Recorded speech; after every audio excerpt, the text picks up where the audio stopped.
Hello everybody, welcome to Magnet Brains. मैं हूं अनीशा, आपकी अपनी इंग्लिश एजुकेटर। और आज मैं स्टार्ट करने वाली हूं क्लास 11 की जो आपकी इलेक्टिव बुक है जिसका नाम है वोवन वर्ड्स, उसका chapter number 2 short story section से।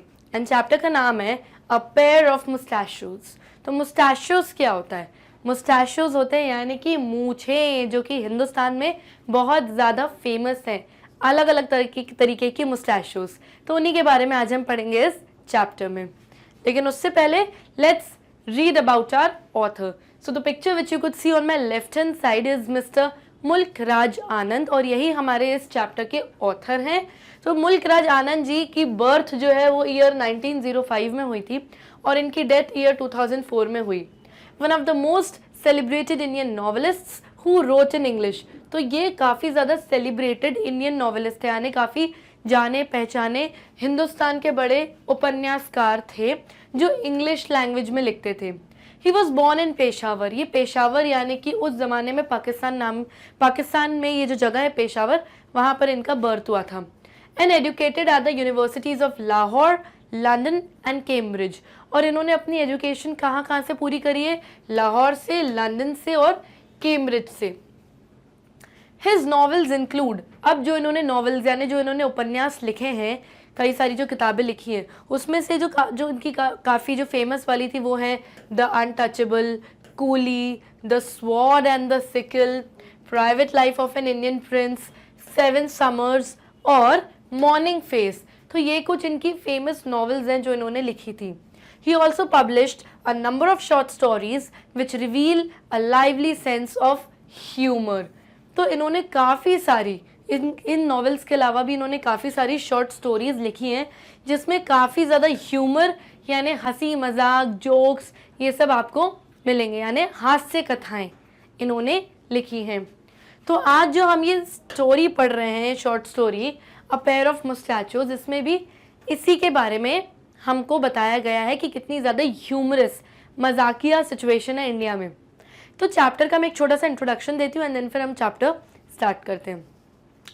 तो बोल रहे हैं कि भाई ये पेयर ऑफ मुस्टैचेस यानी कि जो मूछें हैं, हिंदुस्तान में अलग अलग तरीके की लोग मूछें रखते हैं डिपेंडिंग अपॉन आप कौन सी क्लास से हो। अगर आप अपर क्लास के लोग हो तो आपकी मुस्टैशोज यानी मूछें अलग तरीके की होंगी जिसमें ताव होगा, और अगर आप लोअर क्लास के हो तो छोटी मुस्टैशो होगी जो नीचे की तरफ झुकी हुई होंगी, जैसे लायन मुस्टैच हो गई, टाइगर मुस्टैच हो गई, गोट मुस्टैच हो गई। ये अलग अलग तरीके की मुस्टैशेस हैं यानी मूछें हैं जो हिंदुस्तान के अलग अलग लोग रखते हैं डिपेंडिंग अपॉन किस क्लास के हैं वो, अपर क्लास के कि लोअर क्लास के। तो हिंदुस्तान में लिटरली लोग मर्डर करने पे भी उतर आते हैं अगर किसी और ने उनकी जाति के हिसाब से मुस्टैशोज नहीं रखी हैं। तो मान लो किसी लोअर क्लास वाले ने अपर क्लास वाले की मुस्टैशोज रख ली तो उस पर भी मर्डर हो जाते हैं। तो इसी तरीके की ह्यूमरस और अजीबोगरीब हिंदुस्तानी मुस्टैशेस के बारे में आज हम इस चैप्टर में पढ़ेंगे। So let's start with the explanation of the chapter. There are various kinds of mustachios worn in my country to mark the boundaries between the various classes of people. तो अब यहाँ पे हमारे ऑथर बोल रहे हैं कि वेरियस काइंड्स ऑफ मुस्टैशोज यानी मेरे हिंदुस्तान में, मेरी कंट्री में बहुत सारी अलग अलग तरीके की मूछें लोग वेयर करते हैं यानी रखते हैं ताकि लोग बाउंड्री रख पाएँ यानी लिमिट रख पाएँ अलग अलग क्लास ऑफ पीपल में। क्लास बोले तो upper class and lower class. तो अलग अपर क्लास वाले जो लोग हैं वो अलग टाइप की मुस्टैशोज रखेंगे, लोअर क्लास वाले अलग टाइप की रखेंगे। तो इन दोनों में एक डिफ्रेंसिएशन होना चाहिए, बाउंड्री होना चाहिए, ये पहचानने के लिए कि अपर क्लास का है कि लोअर क्लास का, इसकी मूछों से पहचानो। तो इस वजह से हिंदुस्तान में मूछें रखी जाती हैं सदियों से, काफ़ी पहले से। आउटसाइडर्स में थिंक इट स्टूपिड। आउटसाइडर्स का मतलब है यहाँ पे फॉरेनर्स, जो विदेशी लोग अगर हमें देखें तो उनको ये चीज़ बहुत स्टूपिड लगती है, यानी बिल्कुल मूर्खता लगती है जो हिंदुस्तानी ये सब करते हैं। टू ले डाउन और rather to raise lines of demarcation of this kind, but we are notorious in this whole world for sticking to our queer old conventions, prides and prejudices. Demarcation का मतलब क्या होता है? Separation, अलग अलग करना दो क्लासेस के लोगों को। नोटोरियस का मतलब क्या होता है? Well known and famous for, यानी आप बहुत बदनाम हो पूरे वर्ल्ड में इस चीज़ को लेके काफ़ी नटोरियस हो। क्वीर यानी स्ट्रेंज, अजीबोगरीब। कन्वेंशंस का मतलब क्या होता है? अ वे इन विच समथिंग इज डन, एक ऐसा तरीका जिस तरीके से कोई चीज़ करी जाती है शुरू से लेके अभी तक, इसमें कोई बदलाव नहीं है। तो यहाँ पे बोल रहे हैं कि जो फॉरेनर्स है ये इस चीज़ को काफ़ी मूर्खता मानते हैं कि हिंदुस्तानी जो है अलग अलग तरीके के मुस्टैच रखते हैं डिफरेंट क्लासेस ऑफ पीपल को सेपरेट करने के लिए, यानी डिमार्केट करने के लिए, अलग करने के लिए। और हम ऑल ओवर द वर्ल्ड, पूरी दुनिया में इस नटोरियस यानी इस अजीबोगरीब चीज़ जो हम मूछे रखने की जो चीज़ ये करते हैं बदनाम है, यानी काफ़ी फेमस है कि हम इतनी अजीबोगरीब अपने पुराने कन्वेंशंस में अभी तक जुड़े हुए हैं और मूछों से हमारी प्राइड यानी हमारी शान का एहसास होता है। एंड प्रेजुडिसेस यानी कि an opinion that is not based on any reason, यानी अगर किसी ने टाइगर मुस्टैच रखी हो, ताव देने वाली जो मुस्टैच होती है वो रखी है, तो ये प्रेजुडिस है, ये उसकी माना जाता है कि भाई वो अपर क्लास के लोग हैं। अब इसके पीछे कोई रीज़न नहीं है, बस ये तो लोगों का ओपिनियन है। तो ये फालतू की चीज़ है, बस हिंदुस्तानियों ने ये करके रखी और आउटसाइडर्स यानी जो फॉरेनर्स हैं इस चीज़ को काफ़ी मूर्खता मानते हैं। इवन एज अ चाइनीज़ और द अमेरिकन्स और for the matter of the English. अब दूसरों से हमें दूसरे कंट्रीज़ के लोगों से कंपेयर कर रहे हैं कि जैसे जो चाइनीज़ हो गए, अमेरिकन्स हो गए, जो इंग्लिश मैन हो गए, फॉरेनर्स हो गए, वो क्या करते हैं? And at any rate, some people may think it easier and more convenient to wear prominent boundary lines like mustachios, which only need smear of grease to keep them bright and shiny. तो अब जो foreigners होते हैं वो क्या करते हैं? वो इस तरीके के लॉन्ग कोट्स पहनते हैं, बड़े बड़े कोट्स पहनते हैं, बड़े बड़े हैट्स पहनते हैं, तो इससे समझ में आता है कि ये अपर क्लास के लोग हैं। लेकिन अगर इंडियंस को कंपेयर करें तो वो क्या करते हैं? वो मुस्टैशियोज रखते हैं, मूछे रखते हैं upper class and lower class में डिमार्केशन यानी सेपरेशन के लिए। तो हिंदुस्तानियों को लगता है कि ये चीज़ काफ़ी ईजी है और काफ़ी कन्वीनियंट है, यानी काफ़ी हमारे लिए ईजी है, आसान है कि मूछों को मेंटेन करना काफ़ी आसान है। ये हमारे लिए परमानेंट बाउंड्री लाइन है, यानी कि बाउंड्री खिंची हुई है upper class and lower class के बीच में। टाइगर मुस्टैच है तो अपर क्लास, गोट मुस्टैच है तो लोअर क्लास, इस टाइप्स की। तो ये मुस्टैचेस रखना जो है ये हम लोग के लिए ज़्यादा इजी भी पड़ता है, जिसमें हमें सिर्फ क्या चाहिए? Smear of grease. Smear means mark, सिर्फ ग्रीस यानी थोड़ा सा ऑयली रख लो अपने हैंड्स और ऐसे ऐसे तेल लगा लो तो आपकी जो मूछें हैं काफ़ी ब्राइट और शाइनी हो जाएंगी, यानी मार्क बना दो बस आप। लेकिन rather then to wear frock coats, ये जो कोट आप देख रहे हैं ये फ्रॉक कोट है, ऐसे लॉन्ग कोट। तो जो फॉरेनर्स हो गए, जैसे चाइनीज़ हो गए, अमेरिकन होते हैं, यूरोपियंस होते हैं, ये लोग क्या करते हैं? ऐसे लॉन्ग लॉन्ग महंगे महंगे कोट्स पहनते हैं, ये दिखाने के लिए कि हम अपर क्लास के लोग हैं। Striped trousers and top hats पहनते हैं, यानी जो ट्राउजर्स जो पैंट्स पहनते हैं वो स्ट्रिप्ड होते हैं, यानी लाइनिंग वाले पहनते हैं, और सर पे पहनने वाली हैट्स पहनते हैं, ये दिखाने के लिए कि हम अपर क्लास के हैं। Which constantly need to be laundered and dry clean, और इन सारी चीज़ों को मेंटेन करने के लिए, कोट हैट इनको मेंटेन करने के लिए कंटिन्यूसली हमें लॉन्ड्री की ज़रूरत पड़ती है, यानी वॉश एंड आयरन बार बार धुलाने पड़ते हैं, ड्राई क्लीन करना पड़ता है, इसको आयरन करना पड़ता है। And the maintenance of which is already leading to the bankruptcy of the European ruling classes, और इस वजह से जो यूरोपियन रूलिंग क्लास है, जो यूरोपियन अपर क्लास के लोग हैं, ये सब पहनते हैं, इसको मेंटेन करते हैं अपने कपड़ों को, इस वजह से लिटरली बैंक्रप्सी पे यानी इन लोगों का दिवालिया निकल गया है इन सबको मेंटेन करने में। तो अगर हिंदुस्तानियों की बात करें तो वो बड़ा आसान काम करते हैं, वो अपनी सिर्फ मूछें मेंटेन करनी है उनको, जिसमें थोड़ा सा ऑयल चाहिए बस मूछे को ब्राइट और शाइनी बनाने के लिए, as compare to the foreign culture. With them clothes make the man, but to us, हमारे लिए मुस्टैचियोज मेक द मैन। तो ये देम कौन है? ये फॉरेनर्स की बात हो रही है। तो with them clothes make the man, उनके लिए यानी फॉरेनर्स के लिए जो क्लोथ्स हैं, जो कपड़े हैं, वो इंसान को बनाता है, अपर क्लास या lower class. But to us, लेकिन हम लोगों के लिए मुस्टैचियोज यानी जो मूछें होती हैं, मेक द मैन, हमारे लिए मूछें आदमी को बनाती है कि वो अपर क्लास का है कि आदमी लोअर क्लास का है, डिपेंडिंग अपॉन किस टाइप की मूछ वो रख रहा है। So we prefer the various styles of mustachios to mark the difference between the classes. इसीलिए हम हिंदुस्तानी जो है वो अलग अलग स्टाइल की, डिफरेंट स्टाइल की मूछें यानी मुस्टैशियोज रखते हैं, ताकि अलग अलग क्लास के लोगों के बीच में डिफरेंस बता पाए कि अपर क्लास के लोग हैं कि लोअर क्लास के लोग हैं। and very unique and political symbols that they are too. For instance and for example, there is the famous lion mustache, the fearsome upstanding symbol. तो अब अलग अलग तरीके की मुस्टैचेस हम यहाँ पे पढ़ेंगे, जिसमें से सबसे पहली है लायन मुस्टैच। ये मुस्टैच का जो स्टाइल होता है वो कुछ इस तरीके से होता है, काफ़ी मोटी और ऊपर की तरफ होती है। तो ये जो मुस्टैच है ये लायन मुस्टैच होती है। और जो इंसान इस तरीके की मुस्टैच रखता है वो क्या होता है, फियरसम, यानी फ्राइटनिंग इन अपीयरेंस, यानी दिखने में आपको उनसे थोड़ा डर लगेगा कि एकदम बड़ी बड़ी मूछें हैं। Upstanding symbol of that great order, और ये वाली जो मूछें होती है अपस्टैंडिंग यानी ऊपर की तरफ खड़ी रहती है, तो ये सिंबल दिखाता है कि बहुत ग्रेट है ये, जो भी ये लोग मूछें इस टाइप की लगाते हैं। और रेस्प्लेंडेड राजास, रेस्प्लेंडेड का मतलब क्या होता है, अट्रैक्टिव एंड वेरी रिच। तो जो बड़े बड़े राजा महाराजा जो नवाब होते हैं वो काफ़ी अट्रैक्टिव दिखते हैं, सुंदर दिखते हैं, और वो काफ़ी रिच, काफ़ी वेल्दी होते हैं। इस वजह से वो ऐसे लायन मुस्टैच रखते हैं। तो बड़े बड़े राजा महाराजा नवाब, इंग्लिश आर्मी के जनरल्स यानी ब्रिटिश आर्मी के जो जनरल होते थे बड़े बड़े उस जमाने में, वो सब इस तरीके की मुस्टैच रखते थे। Who are so well known for that devotion to the king emperor. और डिवोशन का मतलब क्या होता है, लॉयल्टी, लॉयल्टी यानी निष्ठा।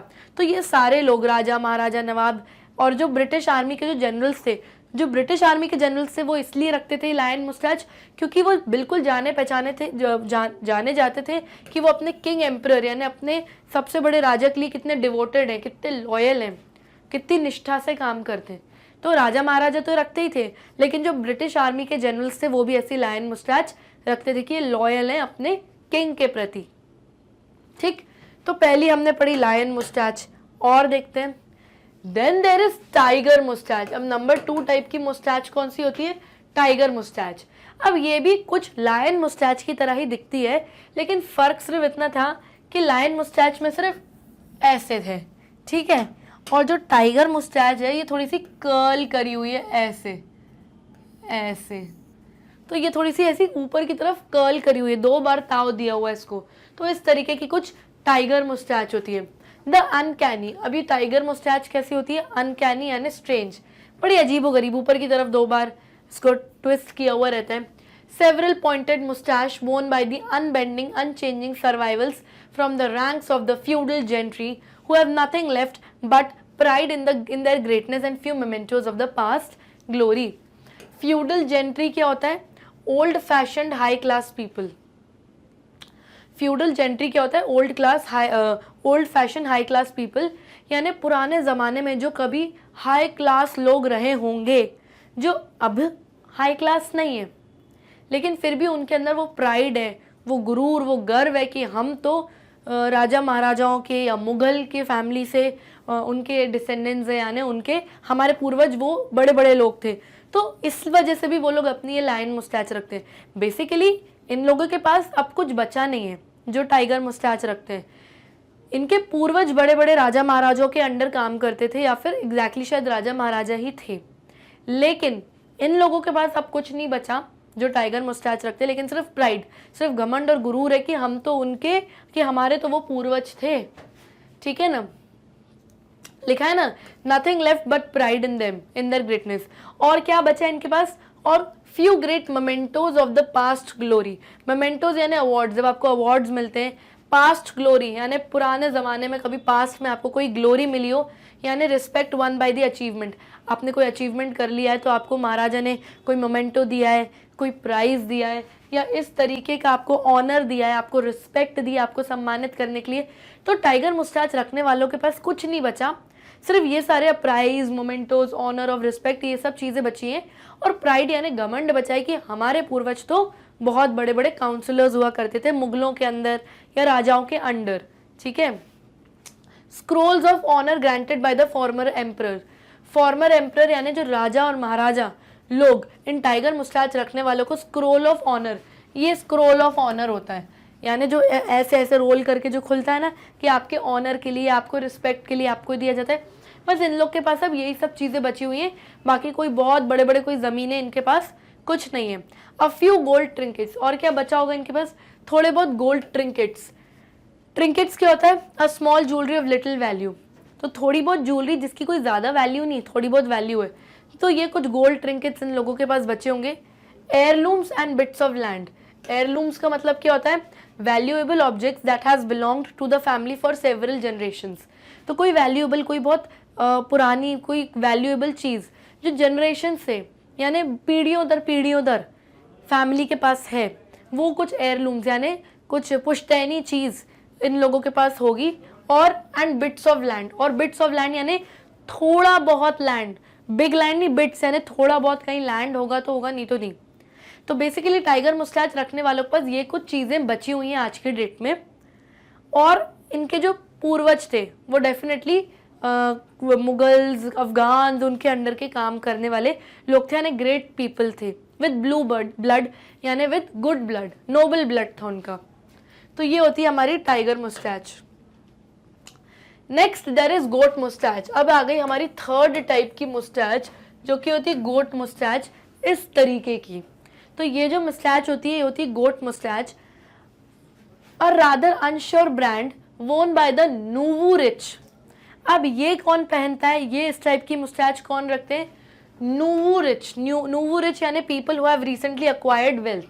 वो लोग जो अभी अभी नए नए थोड़े अमीर हुए हैं, नूवू रिच, वो इस तरीके की मुस्टैच रखते हैं। The new commercial bourgeoisie. Bourgeoisie क्या होता है? मिडिल क्लास, जो मध्यवर्गीय लोग होते हैं, बोर्जुआज यानी मध्यवर्गीय लोग। एंड द शॉपकीपर क्लास, जो दुकानदार होते हैं, who somehow don't belong and indifferent, the thin little line of mustache worn so that its tips can be turned up or down as the occasion demands। तो जो middle class लोग होते हैं या नए नए जो अभी अमीर हुए हैं या जो शॉपकीपर क्लास होते हैं, वो ये गोट मुस्टैच रखते हैं और somehow ये इनडिफरेंट होते हैं, इनको किसी से कोई बेसिकली मतलब नहीं होता। ये अपनी मुस्टैच कुछ इस तरीके से रखते हैं ताकि जो टिप्स होते हैं, जो कोने हैं इनके मुस्टैच के, can be turn up and down as the occasion demands. अगर इन्होंने बहुत कमा लिया सडनली मार्केट में, तो ये अपना ऊपर का जो ये पार्ट है ये ऐसे कर देंगे, मतलब ये चीज सेम रहेगी, बस ये जो टिप्स ऊपर कर देंगे। अभी गरीबी चल रही है, मंदी चल रही है, तो इस पोर्शन को वापस से ये लोग ऐसे हटा देंगे, तो ये चीज वापस से ऐसे नीचे की तरफ इनकी बैठ जाएगी। तो ये गोट मुस्टैच ऐसी रखते हैं कि नीचे या ऊपर ओकेजन के हिसाब से करते रहते हैं ये लोग। A show of power to some coolie और humility to a prosperous client। मान लो अगर इनकी शॉप पर कोई कूली आया है, बेचारा कोई गरीब आया है, तो ये अपनी मूछें ऊपर कर देंगे अपनी पावर दिखाने के लिए उसको। या मान लो कोई प्रॉस्परस क्लाइंट, कोई बहुत अमीर क्लाइंट कस्टमर आया है इनकी दुकान पे, तो ये अपनी मूछ ह्यूमिलिटी दिखाएंगे उसको, यानी द क्वालिटी ऑफ मॉडेस्टी यानी विनम्रता, विनम्रता दिखाने के लिए अपनी मूछों को नीचे कर देंगे। तो according to customer, according to occasion या सिचुएशन के हिसाब से ये गोट मुस्टैच की जो टिप्स होती हैं ऊपर या नीचे करते हैं। That's it. तो ये आपकी गोट मुस्टैच है और इस तरीके के लोग गोट मुस्टैच रखते हैं। और कौन सी मुस्टैच होती है?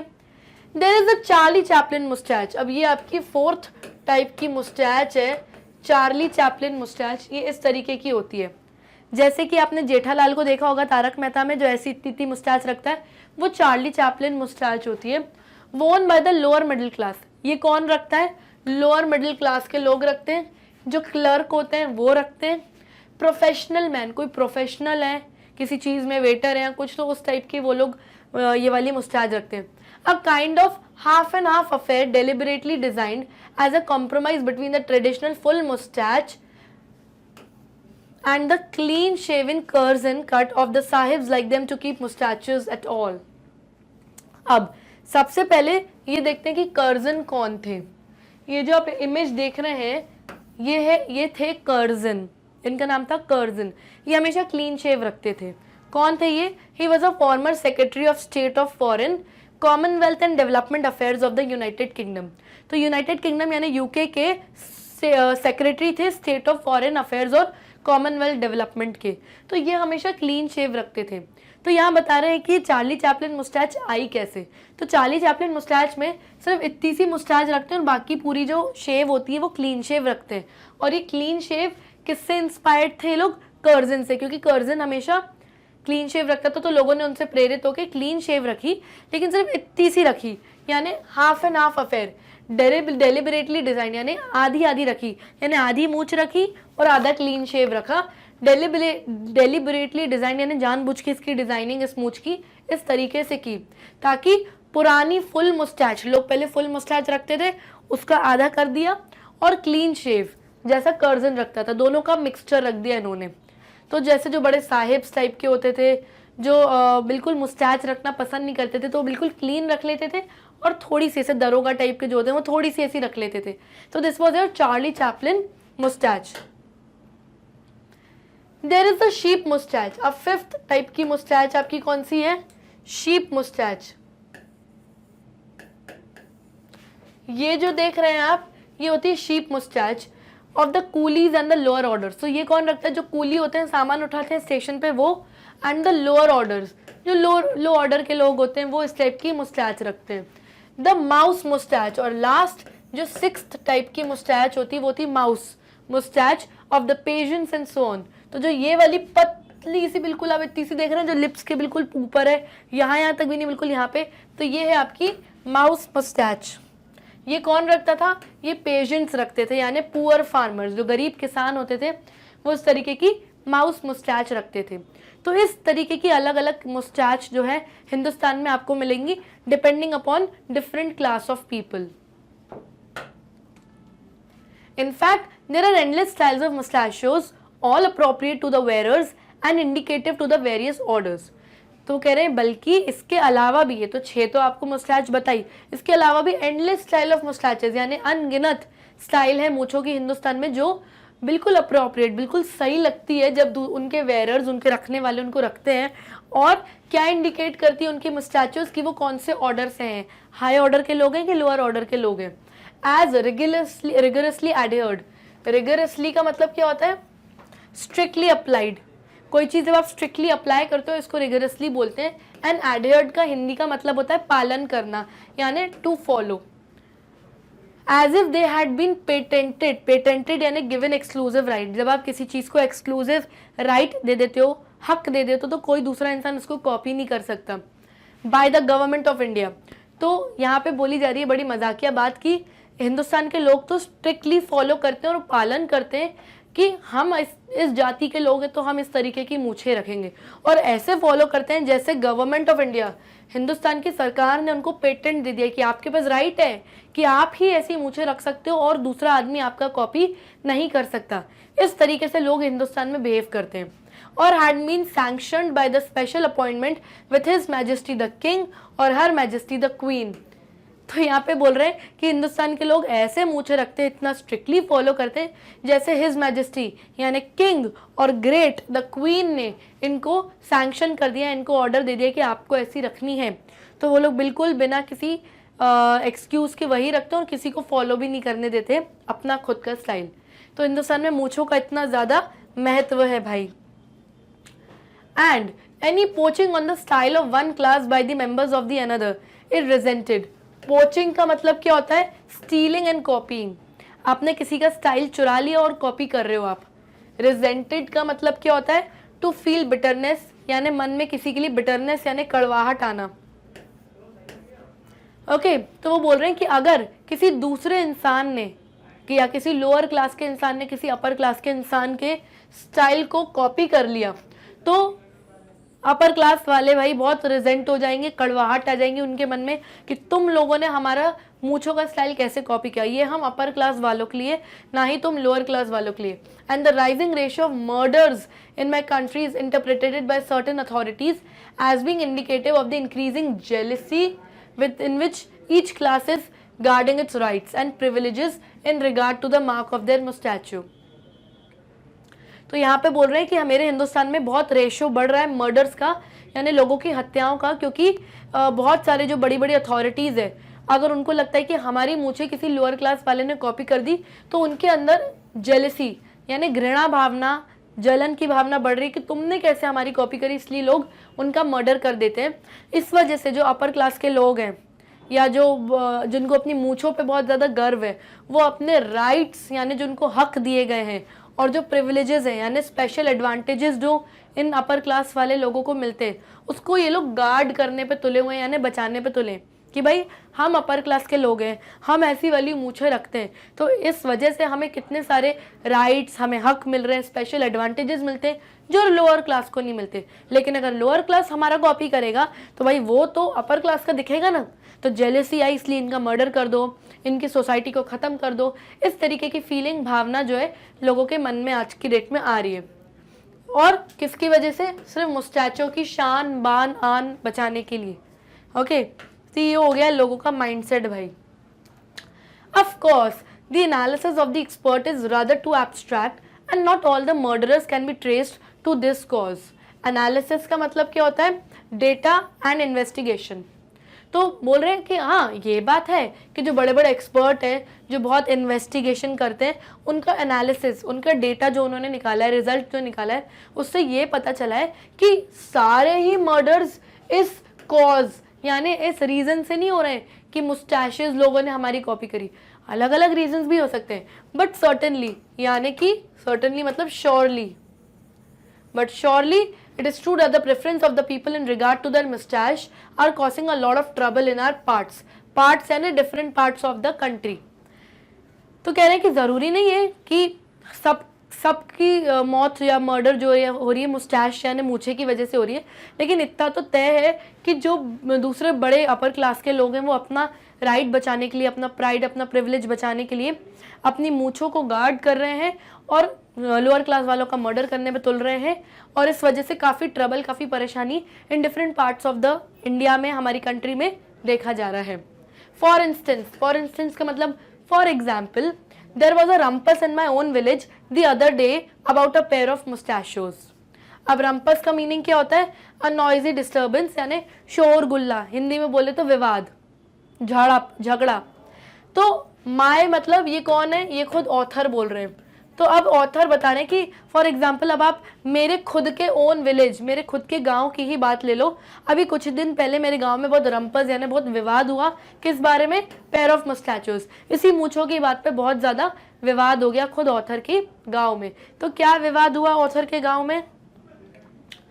It so happened that Seth Ramanand, the grocer and the money lender, who had been doing well out of the recent fall in the price of wheat by buying up whole crops cheap from the hard-pressed peasants and then selling them at higher prices, took it into his head to twist the goat mustache integral to his order and position in society at the tips so that it looked nearly like a tiger mustache। तो अब यहाँ पे अपने गांव का example बताते हुए author बता रहे हैं कि हमारे गांव में एक सेठ रामानंद था। वो कौन था? वो एक ग्रोसर था, यानी a person who sells food and small household goods, यानी छोटा मोटा ग्रोसर यानी खाने पीने की चीज़ें बेचता था अपनी दुकान पे। और मनी लेंडर था, यानी आप कोई अपना सामान उसके पास आके मॉर्टगेज करो, गिरवी रखो और वो आपको ब्याज पे पैसे देगा, सिक्योरिटी पे पैसे देगा। तो सेठ रामानंद ग्रोसर था और मनी लेंडर था और वो काफ़ी बढ़िया चल रहा था उसका काम। अभी रिसेंटली वीट यानी गेहूं के प्राइस में, गेहूं के दामों में फॉल आया यानी गिरावट आई थी गांव में। तो इसने क्या किया? सेठ रामानंद ने बाय कर लिए होल क्रॉप्स, पूरी फसल, पूरे जो क्रॉप्स थे वो बेचारे हार्ड प्रेस्ड यानी बेचारे ट्रबल्ड और बर्डन यानी दुखियारे फार्मर से, गरीब फार्मर से इस रामानंद ने सारा गेहूं खरीद लिया। क्योंकि गेहूं के दामों में गिरावट आई तो रामानंद ने बेचारे गरीब फार्मर्स जो हार्ड प्रेस थे, जो बेचारे बर्डन थे, जो बेचारे कमज़ोर और लाचार थे, उनसे रामानंद ने सारा गेहूं खरीद लिया। And then selling them at higher prices. और फिर इस रामानंद ने क्या किया? मार्केट में इस गेहूं को ऊंचे दामों पे, हाई प्राइस पे बेचा। तो जिसकी वजह से क्या हुआ? ये बहुत अमीर हो गया। It took it into his head to twist the goat mustache integral। अब क्योंकि ये शॉपकीपर था रामानंद, तो इसको कौन सी मुस्टैश रखनी चाहिए थी? गोट मुस्टैश। तो इसने ना अपनी गोट मुस्टैश को क्या किया? ऊपर कर दिया। ओकेजन क्या आ गया कि सडनली इस एकदम से माला माल हो गया ये, तो इसने अपनी गोट मुस्टैश को ऊपर कर दिया। इंटीग्रल का मतलब क्या होता है? Here to make essential position in the society. अब सोसाइटी में इसको दिखाना था कि भाई मैं तो अभी बहुत अमीर हो गया हूँ, सोसाइटी में इसको अपनी पोजीशन बनानी थी, तो इसने अपनी गोट मुस्टैच का ऊपर का पार्ट, टिप्स जो थी वो ऊपर कर दिए सोसाइटी में पोजीशन दिखाने के लिए, so that it look nearly like a tiger moustache. तो ऐसे ऊपर करी उसने अपनी गोट मुस्टैच कि वो कहीं ना कहीं टाइगर मुस्टैच जैसी दिखने लग गई, यानी अपर क्लास वाले इंसान के हिसाब। Nobody seemed to mind very much because most of the mouse mustached patients in our village are beholden to the local money lender, either because they owe him interest or a loan or an installment on a mortgage of jewelry or a land. अब क्योंकि shopkeeper सेठ रामानंद ने अपनी goat moustache को tiger moustache में convert कर दिया है, nobody seem to mind very much, कोई भी इतना ज़्यादा माइंड नहीं कर रहा है, इतना ध्यान नहीं दे रहा उसकी बात को। क्यों? क्योंकि जितने भी पेशेंट्स हैं, जितने भी पुअर फार्मर्स हैं जो माउस मुस्टैच रखते हैं हमारे विलेज में, हमारे गांव में, आर बी होल्डिंग यानी बाउंड टू रिटर्न, क्योंकि वो बेचारे गरीब फार्मर्स जो हैं बाउंड है, बंधे हुए हैं गोट मुस्टैच वाले सेठ रामानंद के अंडर, क्योंकि कुछ ना कुछ उन्होंने गिरवी रखा हुआ है सेठ के पास। तो उनको क्या पे करना है? उनको इस मनी लेंडर को, सेठ रामानंद को, या तो कुछ इंटरेस्ट देना है, कुछ ब्याज देना है, कुछ लोन देना है, या तो कोई किश्त भरनी है, कोई इंस्टॉलमेंट देनी है, क्योंकि उन्होंने मॉर्टगेज करी हुई है अपनी ज्वेलरी या अपना लैंड, यानी गिरवी रखा हुआ है सेठ के पास। अब क्योंकि उनका सब सामान गिरवी है, वो तो वैसे ही उसके एहसानों तले दबे हुए हैं, उसको इतना ब्याज देना है इन पुअर पेशेंट्स को, तो वो क्या ही बोलेंगे उसको कि नीचे कर अपनी मुस्टैच, तो वो नहीं बोल सकते उसको।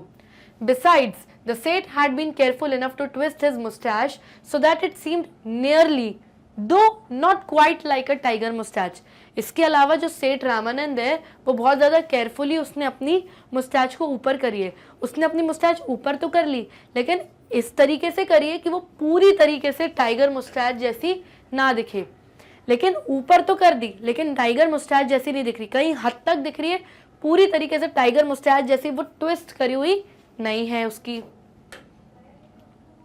But there lives in the vicinity of our village, in an old dilapidated Mughal style house, a Musalman named Khan Azam Khan, who claims descent from an ancient Afghan family whose heads were noblemen and councillors in the court of the great Mughals.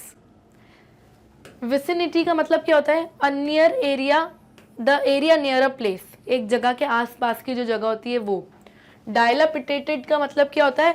Old and broken down, कोई चीज़ जो बहुत पुरानी है, टूटी फूटी, बहुत ही बेकार हालत में वो। तो अब बता रहे हैं यहाँ पे कि हमारे किसी को कोई फ़र्क नहीं पड़ा कि सेठ रामानंद की मूछें ऊपर है, लेकिन इसके अलावा हमारे विलेज, हमारे गांव के पास में ही एक मुसलमान रहता था जिसका नाम था खान आजम खान, और वो किस घर में रहता था? मुग़ल स्टाइल हाउस में। उसका घर कैसा था? मुगलों के ज़माने का स्टाइल का, पुराने ज़माने का घर था। और वो घर कैसा था? डायलापिटेटेड, यानी बहुत बुरी हालत में, टूटा फूटा खंडर जैसा हो रहा था बिल्कुल। और ये खान आजम खान क्या क्लेम करता है, क्या बताता है कि भाई जो मेरे एंशंट हैं, जो मेरे एंसेस्टर्स, जो मेरे पूर्वज हैं, जो मेरे फैमिली के बड़े दादा परदादा हैं, वो अफ़गान्स थे। वो कौन थे? वो अफ़गान्स थे।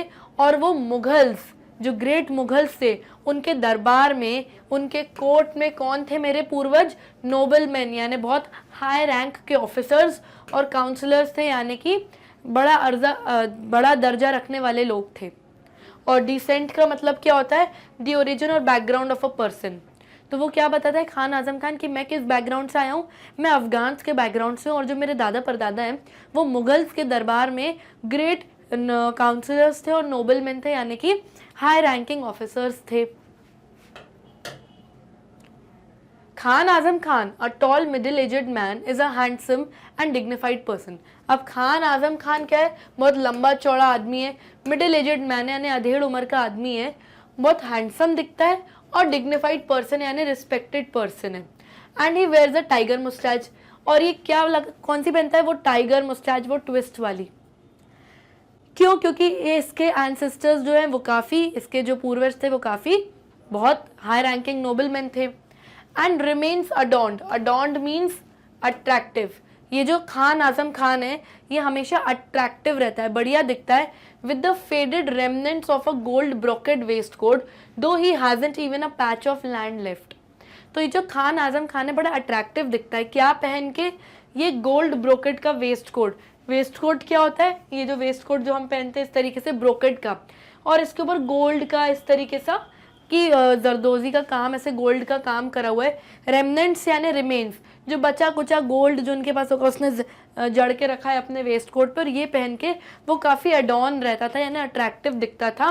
दो he hasn't even a patch of land left, और इसके पास कोई इसका लैंड पैच यानी एक टुकड़ा ज़मीन का भी इसके पास नहीं बचा था, लेकिन फिर भी अपने आप को बहुत शान और शौकत का मानता था। टाइगर मुस्टैच रखता था, ऐसा गोल्ड का ब्रोकेट का वेस्ट कोट पहनता था, और अपने आप को कहता था कि मैं अफगानियों का डिसेंड हूँ, यानी मेरा बैकग्राउंड उनकी तरफ का है। Some people, notably the landlord of our village and the moneylender, maliciously say that he is an impostor and that all his talk about his blue blood is merely the bluff of a rascal. अब notably का मतलब क्या होता है? Specially, ठीक है। maliciously का मतलब क्या होता है? In a wrong intention, जब आप किसी के बारे में गलत इंटेंशन से कोई बात बोल रहे हो जबकि सामने वाला बात सच बोल रहे हैं। इम्पोस्टर का मतलब क्या होता है? A person who pretends to be great, एक ऐसा इंसान जो सिर्फ प्रिटेंड कर रहा है, दिखावा कर रहा है कि मैं बहुत महान हूँ और मेरे बहुत बड़े बड़े पूर्वज थे, बेसिकली एक ढोंगी व्यक्ति। ओके, तो अब आगे स्टोरी में बढ़ते हैं। स्टोरी में बोलते हैं कि कुछ लोग जैसे कुछ लोग स्पेशली जैसे जो हमारे विलेज का लैंडलॉर्ड था, जो विलेज का जो गांव का मुखिया था, वो मनी लेंडर सेठ रामानंद, ये मैलिशियसली यानी बहुत गलत इंटेंशन से खान आजम खान के बारे में ये बोलते थे कि खान आजम खान एक ढोंगी है, जबकि वो था नहीं। उसके वाकई में उसके एंसेस्टर्स अफगान्स थे मुगलों के कोर्ट में, लेकिन ये लोग जलन में क्या बोलते थे कि अरे ये तो झूठ बोलता है, तो ढोंगी है, और ये जितना भी बोलता है कि मेरा खून ब्लू ब्लड है, यानी मैं बहुत अच्छे खून का हूँ, मेरा नोबल ब्लड है, तो ये सब एक ब्लफ है, ये सब फेक है, फालतू ढोंग है, एक ये रास्कल की है, क्योंकि ये जो खान आजम खान है बहुत रास्कल है, बहुत बेवकूफ़ आदमी है। Others like the priest of the temple, और जो दूसरे लोग थे गांव के, जैसे मंदिर के जो पुजारी थे, वो कंसीड का मतलब क्या होता है? Agree that something is true after first denying, जब आप पहले बोलते हो, पहले डिनाई कर देते हो, नहीं नहीं ये तो झूठा है, और फिर बाद में एग्री करते हो हाँ हाँ सही बोल रहे हैं, तो उसको बोलते हैं कंसीड करना। तो जो मंदिर का पुजारी है वो कंसीड करते हुए ये बोलता है that his ancestors were certainly attached to the court of great Mughals but as sweepers.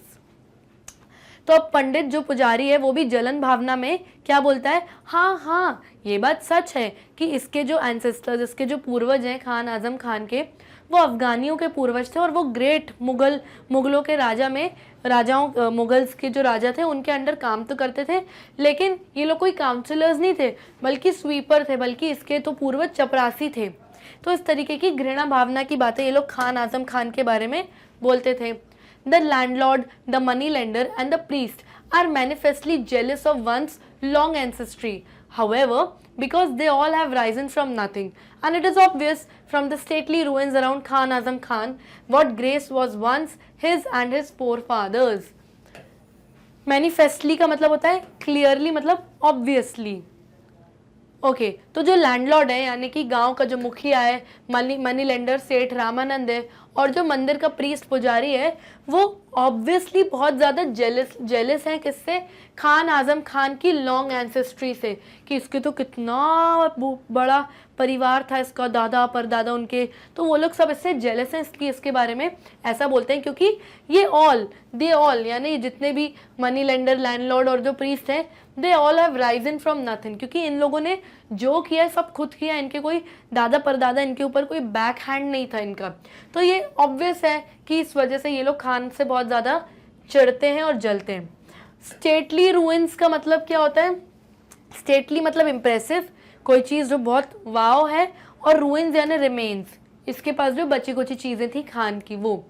तो यहाँ पे बोल रहे हैं कि ये बात बहुत ऑब्वियस है, बिल्कुल क्लियर है कि खान आजम खान के जब भी हम स्टेटली रूइंस देखते हैं, यानी जो भी इसके पास इसका पुराना पुश्तैनी, इसका जो बची कुची चीज़ें, जब हम इन सब चीज़ों को देखते हैं तो क्या ग्रेस, क्या ब्यूटीफुल, क्या अट्रैक्टिव चीज़ें इसके पास होती हैं, और इससे ये ज़रूर पता लगाया जा सकता है कि वंस ये खुद कैसा रहा होगा, और इसके जो फोर फादर्स यानी इसके दादा परदादा और तरदादा, वो सब कैसे रहे होंगे, इसके पास रखी हुई चीज़ों से ये चीज़ का हम पता लगा सकते हैं। इस वजह से ये सारे लोग इससे जलते हैं।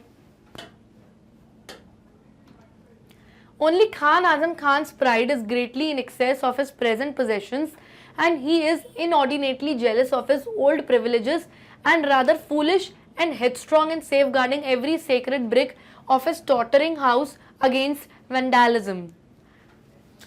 पोजेशंस का मतलब क्या होता है? Things that one is having of his own. जितनी भी चीजें हमारी खुद की होती हैं, यानी हम उस चीज के मालिक होते हैं, वो हमारे पोजेशंस होते हैं। इनऑर्डिनेटली का मतलब क्या होता है? एक्सेसिवली, बहुत ज्यादा। हेड स्ट्रॉन्ग का मतलब क्या होता है? स्ट्रांगली विलफुल, यानी आप बहुत स्ट्रांगली विलफुल हो कि नहीं मुझे तो ये चीज़ करनी है या मैं तो ये चीज़ करूँगा। बिल्कुल खट्टर दिमाग होता है आपका कि नहीं मुझे ये चीज़ करनी है तो करनी है। तो यहाँ बोला जा रहा है कि जो खान आजम खान है उसकी जो प्राइड थी, उसकी जो शान थी कि मेरे दादा परदादा मुगलों के अंडर काम करते थे, ये जो उसकी शान और शौकत थी ये बहुत ज़्यादा थी उसके प्रेजेंट पोजेशंस से अगर कंपेयर करें तो। यानी जो भी चीज़ें उसके पास बची कुछ चीज़ें थी वो नाम के लिए थी, बस उसके पास उसका बोलने के लिए कोई ज़्यादा चीज़ें बची नहीं थी, लेकिन फिर भी उसकी प्राइड उसके सामानों से ज़्यादा थी। यानी उसका जो शान शौकत था वो उससे ज़्यादा ही था, और वो बहुत ज़्यादा जेलस था उन सारे प्रिविलेजेस, उन सारे एडवांटेजेस से जो उसके दादा परदादा को तो मिल गए लेकिन आज की डेट में उसको नहीं मिल पाए, क्योंकि वो सब अब ख़त्म हो गया। और कहीं ना कहीं खान आजम खान थोड़ा फूलिश भी था, यानी बेवकूफ़ था और हेड स्ट्रॉन्ग था, यानी स्ट्रांगली उसके अंदर ये विल थी, ये इच्छा थी कि मैं सेफ गार्ड करके रखूँगा, बचा के रखूँगा अपने सारी चीज़ें जो मुझे वहाँ से पुराने ज़माने से मुझे मेरे पूर्वजों द्वारा मिली है। Every secret break of his tottering house against vandalism. Tottering का मतलब क्या होता है? शेकिंग, हिलता हुआ, टूटा फूटा। वैंडलिज्म का मतलब क्या होता है? Destruction of one's private property, जब आप किसी की प्राइवेट प्रॉपर्टी को डिस्ट्रॉय करते हो, बर्बाद करते हो। तो ये दिमाग में आ गया था खान के कि चाहे कुछ भी हो जाए, मैं एक एक ईंट, एक एक पूजनीय ब्रिक जो ईंट होती है अपने टॉटरिंग हाउस, अपने टूटे फूटे घर की, जो मुगल स्टाइल का मेरा घर है, भले गिर रहा है कैसा भी, इसको मुझे एक एक ब्रिक को मैं बचा के रखूंगा वैंडलिज्म से। यानी कि ये सारे लोग जो हैं ये मेरे अगेंस्ट है और ये मेरा पुश्तैनी घर वर सब खराब कर देंगे, तोड़ देंगे। और हम हाई क्लास लोग थे, आज भी हम हाई क्लास हैं, तो ये लोग हमसे जलते हैं, तो मैं अपना सब वैंडलिज्म से, यानी कि अपनी प्राइवेट प्रॉपर्टी को, हर चीज़ को बचा के रखूंगा इन लोगों से। तो ये सारी भावना जो थी ये खान आजम खान के अंदर थी। Khan Azam Khan happened to go to the moneylender's shop to pawn his wife's gold nose ring one morning, and he noticed the upturning tendency of the hair on Ramanand's upper lip, which made the moneylender's goat mustache look most like his own tiger mustache. अब एक दिन क्या होता है, खान आजम खान जो होता है वो मनी लेंडर की शॉप पर जाता है, यानी सेठ रामानंद की दुकान पे जाता है। क्यों जाता है? उसको पॉन करनी थी, PAWN, यानी an object left as security for money lend, यानी उसको अपनी बीवी की गोल्ड की, सोने की जो नोज रिंग थी, जो नथ थी इसकी बीवी की, वो उसको सिक्योरिटी के तौर पे जमा करनी थी सेठ रामानंद के पास, ताकि उसको बदले में कुछ पैसे मिल पाए। तो इस पर्पज से खान गया था रामानंद की शॉप पे। तो उसने मॉर्निंग के टाइम पे गया था और उसने नोटिस किया कि जो रामानंद का अपर लिप है उसके ऊपर हल्की हल्की मूंछें ऊपर की तरफ उठी हुई हैं, और ऐसी उठी हुई हैं जैसे कि जो उसकी गोट मुस्टैच है वो गोट मुस्टैच नहीं लग रही, वो खुद खान आजम जैसी टाइगर मुस्टैच जैसे दिखाई पड़ रही है। तो ये देख के बड़ा गुस्सा हुआ खान। तो खान आजम खान सेठ रामानंद से बोलता है, since when have the lentil eaten shopkeepers become nobleman, he asked sourly. तो उसने बड़े सावरली, बड़े खटास और गंदे स्वभाव से खान ने सेठ रामानंद से पूछा कि कब से ये लेंटिल ईटन शॉपकीपर्स, यानी दाल रोटी खाने वाले, लेंटिल मीन पल्सेस, कब से ये दाल रोटी खाने वाले नोबलमैन बन गए हैं भाई, यानी men who belong to high ranks in the society. तो उसने ताना देते हुए सेठ रामानंद को बोला कि अरे भाई ये दाल चावल रोटी खाने वाले छोटे छोटे तुम जैसे शॉपकीपर्स, ये नोबल रैंक यानी हाई रैंक के लोग कैसे बन गए सोसाइटी में। तो ये उसने क्यों बोला, उसकी उठी हुई मूंछ देख के उसने ताना कसा। I don't know what you mean Khan, Ramanand answered. तो ये जो आप पिक्चर देख रहे हैं ये रहा खान और ये रहा रामानंद, ठीक है। तो रामानंद खान को बोलता है आई डोंट नो, मुझे नहीं पता तुम क्या बोल रहे हो। You know what I mean, seed of a donkey, said the Khan. तो खान कहता है तुम्हें सब पता है कि मैं क्या बोल रहा हूँ, सीड ऑफ अ डोंकी यानी गधे के बच्चे। Look at the way you have turn the tips of your moustache upwards, देखो तुमने अपनी मूछें कैसे ऊपर की तरफ करके रखी हुई हैं। It almost looks like my tiger moustache, और ये मेरी टाइगर मुस्टैच जैसी दिख रही हैं। Turn the tips down to the style proper to the goat that you are, तो उसने बोला कि वापस इसकी जो टिप्स हैं नीचे करो गोट स्टाइल में, और उसी तरीके से जिस तरीके से गोट बकरी तुम हो वैसे ही तुम, तो इस तरीके से गालियां बक रहा था वो रामानंद को। Fancy the airs of people nowadays, तो वो कहता है आजकल के ज़माने में सबको फैंसी अट्रैक्टिव बढ़िया बढ़िया चीज़ें चाहिए जो हाई रैंकिंग लोगों को मिलती हैं, वैसे ही तुम भी मुझे कॉपी कर रहे हो मेरी टाइगर मुस्टैच को, तो तुम्हें फैंसीफुल चीज़ें चाहिए जबकि तुम हो गोट स्टाइल के, तो नीचे करो अपनी मूछें। Oh Khan, don't get so excited, said the moneylender, who was nothing if he was not amenable, having built up his business on the maxim that the customer is always right. Amenable का मतलब क्या होता है? Easily open and responsive to the suggestion.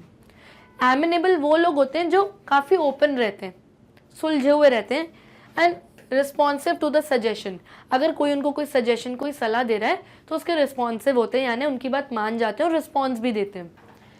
तो इतनी बातें सुनने के बाद रामानंद कहता है अरे खान ज़्यादा एक्साइटेड होने की ज़रूरत नहीं है, और ये सब उसने इसीलिए बोला क्योंकि वो एक एमिनेबल इंसान है, और उसने इतना बड़ा बिजनेस, इतनी बड़ी अपनी ग्रॉसरी की मनी लेंडिंग का जो बिजनेस है उसने ऐसे बिल्डअप नहीं कर लिया है रामानंद ने, कुछ तो उसमें क्वालिटी होगी।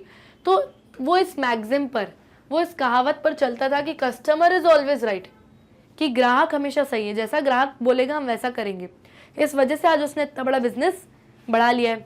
आई tell you turn the tip of your moustache down if you value your life, raised Khan Azam Khan. Raised का मतलब स्पीक एंग्रीली, गुस्से से बोलना। तो खान बोलता है कि तुम अपनी मुस्टैच के टिप्स डाउन करते हो कि नहीं करते हो? करो, अगर तुम्हें अपनी लाइफ, अपनी जान प्यारी है तो। और बहुत गुस्से से उसने ये सारी चीजें सेठ को बोली। If that is all the trouble, here you are, said Ramanand, brushing one end of the mustache with his oily hands so that it dropped like a dead fly.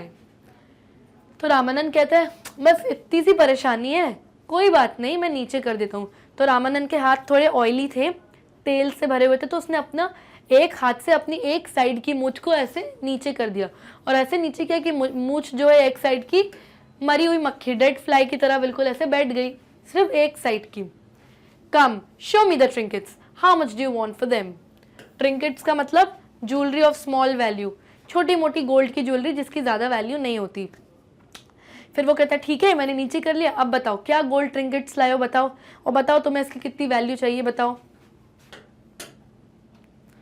Now that Khan Azam Khan's pride was appeased. He was like soft wax in the merchant's sure hand. His need and the need for his family for food was great, and he humbly accepted the value which the money lender put on his wife's nose ring. तो अब खान आजम खान की जो pride, जो उसकी शान थी, वो appease हो गई, यानी सेटिस्फाई हो गई, क्योंकि उस बाय फुलफिलिंग द डिमांड्स, क्योंकि जो डिमांड खान ने करी थी उसकी डिमांड पूरी हो गई। तो अब वो बिल्कुल सॉफ्ट वैक्स हो गया, यानी दिल बिल्कुल उसका नरम हो गया कि क्योंकि उसने उसकी बात मान ली। तो इसीलिए रामानंद ने चालाकी से जो भी अमाउंट दिया उसकी वाइफ की नोज की गोल्ड नोज की जो नोज रिंग थी, जो नथ थी, उसके बदले उसने चुपचाप वो ले लिया कि ठीक है तुमने मेरी बात मानी। तो उसने बोला ठीक है मैं जो प्राइस तुम्हें दे रहा हूँ ये लो और तुम नोज रिंग रखो और जाओ। तो उसने हम्बली प्यार से खान ने एक्सेप्ट कर लिया जो भी प्राइस उसको मनी लेंडर ने दिया उसकी वाइफ की नोज रिंग के लिए। तो यहाँ पे स्मार्ट कौन प्ले कर रहा है? सेठ Ramanand. But as he was departing after negotiating his business, he noticed that though one end of the moneylender's mustache had come down at his behest, the other end was still up. Departing यानी going या leaving, वहाँ से जब जा रहा था। behest का मतलब क्या होता है? किसी को कमांड देना है, किसी को ऑर्डर देना। तो जैसे ही खान आजम खान वहाँ से जा रहा था अपना बिजनेस करने के बाद, यानी नोज रिंग दे के कुछ पैसे बदले में लेके वहाँ से जा रहा था, उसने नोटिस करा कि मनी लेंडर यानी सेठ रामानंद ने एक साइड की तो मूछ नीचे कर दी, लेकिन दूसरे साइड की अब भी ऊपर थी टाइगर मुस्टैच जैसे। A strange trick you have played on me, you swine, the Khan said. तो खान कहता है तुमने मेरे से ट्रिक प्ले किया है, यानी तुमने मेरे से चालाकी करी है, यू स्वाइन यानी यू पिग। तो वो उसको गाली बकने लग गया सेठ को। I have paid you the best value for your trinket Khan that any money lender will pay in these parts, he said, especially in these days when the sarkars of the whole world are threatening to go off the gold standard. तो सेठ रामानंद कहता है मैंने क्या तुम पर trick play करी, तुमने मुझे जो सामान दिया उसके बदले में जितनी मनी वैल्यू तुमको देनी चाहिए थी वो मैंने तुम्हें दे दी। पूरे हिंदुस्तान की सरकार ने जितना गोल्ड के बदले किसी को पैसे देने का जो स्टैंडर्ड तय करके रखा है, मैंने तुम्हें उससे बल्कि ज़्यादा ही दिया है। मैं थ्रेटनिंग हूँ, मुझे डर है सरकार का कि मैंने तुम्हें उनके स्टैंडर्ड सेट करे हुए अमाउंट से ज़्यादा ही अमाउंट तुम्हें दिया है, फिर भी मैंने तुम्हें दिया, तो मैंने तुम्हारे ऊपर क्या ट्रिक प्ले किया भाई। It has nothing to do with the trinket, said Azam Khan, but one of your mustache is still up like my tiger mustache, though you have brought down the other to your proper goat style. तो खान कहता है मेरे गुस्से का in gold trinket से कोई लेना देना नहीं है, लेकिन तुम्हारी दूसरी साइड की जो मूंछ है वो अब भी मेरी टाइगर मुस्टैच जैसी ऊपर है, उसको नीचे कर दो जैसे गोट स्टाइल होती है, उसको वैसी गोट स्टाइल जैसी नीचे कर दो। Bring that other end down also so that there is no aping by your mustache of mine. Aping means copying, किसी को कॉपी करना, नकल करना। तो वो कहता है वो दूसरा एंड जो है उसको भी नीचे करो ताकि ऐसा ना लगे कि तुम मेरी टाइगर मुस्टैच को एप कर रहे हो यानी कॉपी कर रहे हो। Now Khan, said the moneylender, I humbled myself because you are doing business with me. You can't expect me to become mere just worm just by saying you have pawned a trinket with me. तो अब सेठ रामानंद कहता है कि देखो खान, मैंने humbled myself यानी मैं इतना तुमसे पोलाइट और इतना अच्छे से इसलिए बात करा क्योंकि तुम मेरे से बिजनेस कर रहे हो, लेकिन सिर्फ एक मुझे ट्रिंकेट देके यानी एक इतना सा नोज रिंग, इतनी सी गोल्ड की नथ देके तुम मुझे एक वर्म यानी एक कीड़े जैसा ट्रीट नहीं कर सकते कि जैसा बोलोगे या जैसा मुझे अपने नीचे दबा दोगे मैं दब जाऊंगा। If you were pledging some more expensive jewellery I might consider obliging you a little more. Pledging का मतलब क्या होता है? प्रॉमिसिंग टू मॉर्गेज, यानी अगर तुम मुझसे प्रॉमिस करते हो कि तुम कुछ और ज़्यादा एक्सपेंसिव ज्वेलरी मेरे पास मॉर्गेज करने के लिए यानी गिरवी रखने के लिए आओगे तो मैं तुम्हारी बात कंसिडर कर सकता हूँ और ऑब्लाइजिंग कर सकता हूँ, यानी फिर मैं काइंड यानी अच्छा बिहेव कर सकता हूँ तुमसे और दूसरे साइड की मुझ में फिर शायद नीचे कर दूँ तो और ज्वेलरी लेके आओ तब बात करना। Any how my humble milk skimmer doesn't look a bit like your valiant tiger moustache. Valiant का मतलब क्या होता है? शोइंग करेज एंड ब्रेवरी, कोई ऐसी चीज जिससे लोगों की हिम्मत, ब्रेवरी और बहादुरी दर्शाती है। तो सेठ रामानंद खान से कहता है कि भले ये मिल्क स्किमर का मतलब वो अपनी मूंछ को कह रहा है, तो वो कहता है एनीवे अभी भी मेरी जो एक मूंछ है वो एक साइड की नीचे और एक साइड की ऊपर है, तो तुम्हारी टाइगर मुस्टैच जैसी तो बिल्कुल भी नहीं दिख रही, और तुम्हारी टाइगर मुस्टैच तो कितनी करेजियस, कितनी ब्रेव है क्योंकि तुम मुगलों के ज़माने के तुम्हारे पूर्वज हैं। तो मेरी मुस्टैच इस वक्त भी तुम्हारी मुस्टैच जैसी तो बिल्कुल नहीं दिख रही, और गोल्ड लाओगे गिरवी रखने के लिए तब मैं सोचूंगा। Bring that tip down, Khan Azam Khan roared. For the more he had looked at the moneylender's mustache, the more the still upturned tip seemed to him like an effort at an intimation of his own. तो वो कहता है नीचे करो अपनी एक side की मूंछ, क्योंकि जितना ज़्यादा खान आजम खान उस उठी हुई मूंछ को देख रहा था सेठ की, उतना ज़्यादा उसको लग रहा था कि इसने इमिटेशन करी है यानी कॉपी करी है मेरी टाइगर मुस्टैच की, और उतना ज़्यादा उसके अंदर खान के अंदर गुस्सा आ रहा था। Now, be sensible, Khan, the moneylender said, waving his hand with an imperturbable calm. Imperturbable का मतलब क्या होता है? Being calm and composed, आप बहुत शांत और सुकून में बैठे रहते हो। तो सेठ को अभी भी गुस्सा नहीं आ रहा, वो बहुत शांत है, बहुत काम है। वो कहता है अपना हाथ, वेविंग हिज हैंड का मतलब अपना हाथ ऐसे करके वो बोलता है बी सेंसिबल खान, समझदारी से काम लो खान, चिल्ला चोट करने की जरूरत नहीं है, और गोल्ड ले आओ मॉर्गेज करने के लिए तब देखेंगे। I tell you turn that tip down और I shall wring your neck, said the Khan. Wring का मतलब क्या होता है? स्क्वीज एंड ट्विस्ट, निचोड़ के तोड़ देना, मरोड़ देना। तो खान कहता है मैं कह रहा हूँ ये साइड की जो मूंछ ऊपर है उसको नीचे करो, नहीं तो मैं तुम्हारी गर्दन निचोड़ के तोड़ दूंगा। All right, the next time you come to do business with me, I shall bring that tip down. Answered the money lender cunningly. Cunningly का मतलब क्या होता है? चालाकी से। तो अब मनी लेंडर ने ज्यादा बात नहीं करी सेठ ने और बोला भाई अगली बार जब तुम बिजनेस करने आओगे तब बात करना, तब मैं नीचे कर दूंगा, अभी तो मैं नहीं कर पाऊंगा भाई। That is fair, said Chaudhary Chhotu Ram, the landlord of the village, who was sitting under the tree opposite. तो अब सेठ रामानंद और खान आजम खान के बारे में जो भी पूरी बात हो रही थी ये सब चौधरी छोटू राम ने सुनी। और ये कौन है? लैंडलॉर्ड ऑफ द विलेज यानी गांव का मुखिया। ऑपोजिट यानी उस तरफ ही एक पेड़ था, ये लोग सब उस पेड़ के नीचे बैठे थे, गांव का लैंडलॉर्ड और दूसरे पुआ फार्मर्स वगैरह।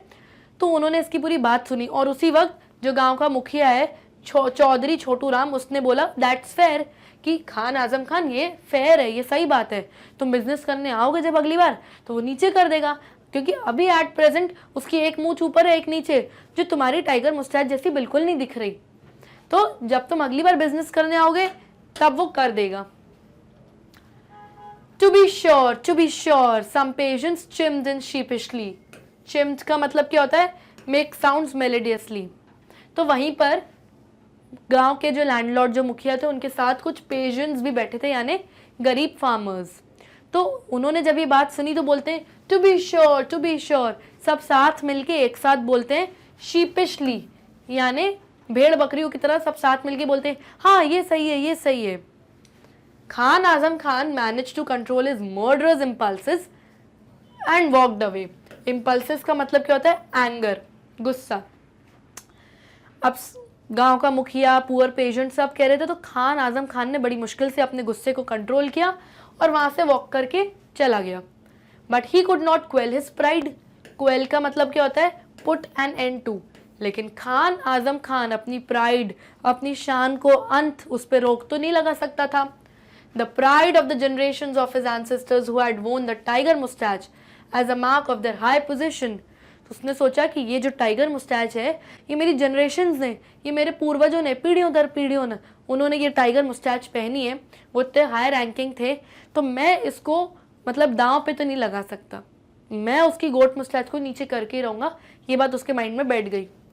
To see the symbol of his honour imitated by a money lender, this was too much for him.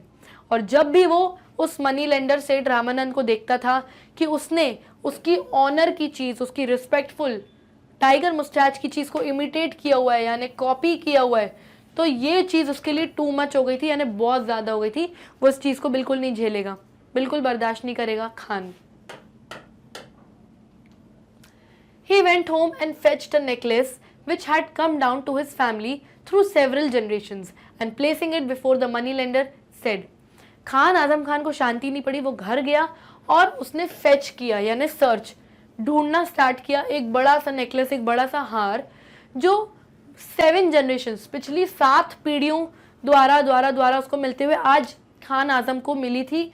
तो उसने वो जाके मनी लेंडर यानी खान सेठ रामानंद को दे दी और बोला उसने, now you will bring that tip to your moustache down by all the means Khan, said the money lender. तो वो कहता है अब ये पुश्तैनी मेरा पिछली 7 जनरेशंस का जो हार है वो मैं तुम्हें देता हूँ, अब तुम इस मूंछ को नीचे करो।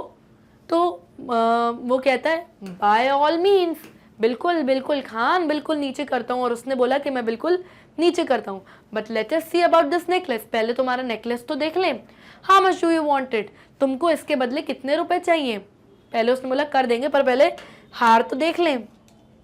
Any price will do so long as you bring the tip of your moustache down, answered Azam Khan. तो आजम खान गुस्से में कहता है कुछ भी प्राइस दे दो इस नेकलेस के लिए, जितना तुम्हें देना हो, बस मेरी को ये मूंछ तुम्हारी नीचे चाहिए। अब सिर्फ एक मूंछ को नीचे कराने के लिए उसने अपना पुश्तैनी हार दे दिया, अपनी वाइफ की नथ दे दी जो सालों साल की उसकी थी।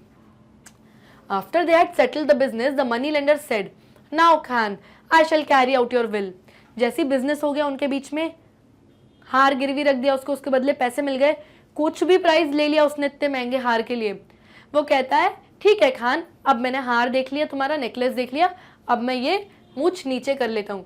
And he ceremoniously brush the upturn tip of his moustache down, और उसने सेरेमनियसली यानी आराम से उसने अपनी दूसरी साइड की मूंछ नीचे कर दी.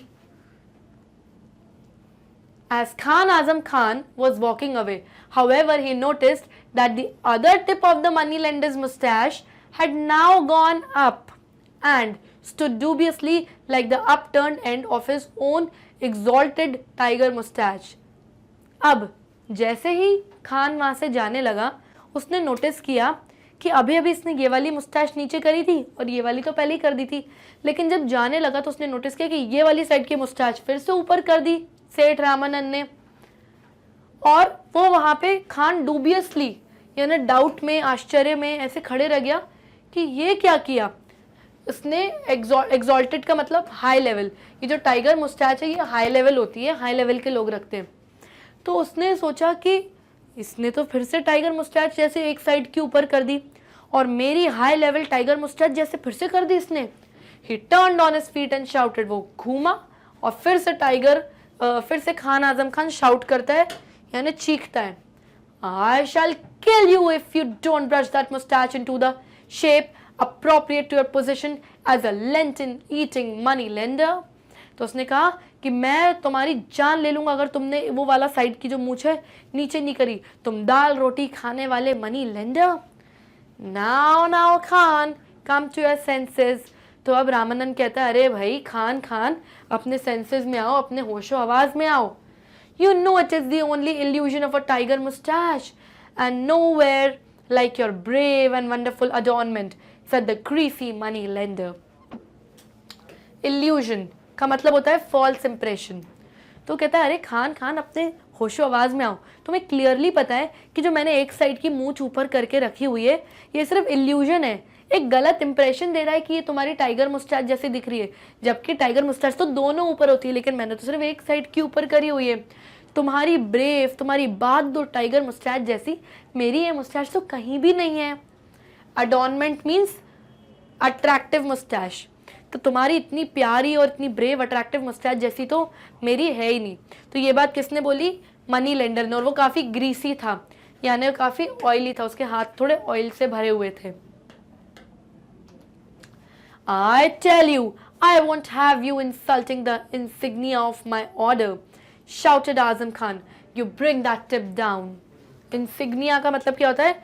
A symbol of ancestors, यानी मेरे पूर्वजों का चिन्ह यानी सिंबल, वो टाइगर मुस्टैच. तो वो कहता है मैं तुम्हें बताता हूँ, मैं तुम्हें बिल्कुल भी अपने पूर्वजों का जो सिंबल है इसको डिसरिस्पेक्ट करने, इसकी बेइज्जती करने नहीं दूंगा. तुम वो टिप नीचे करो.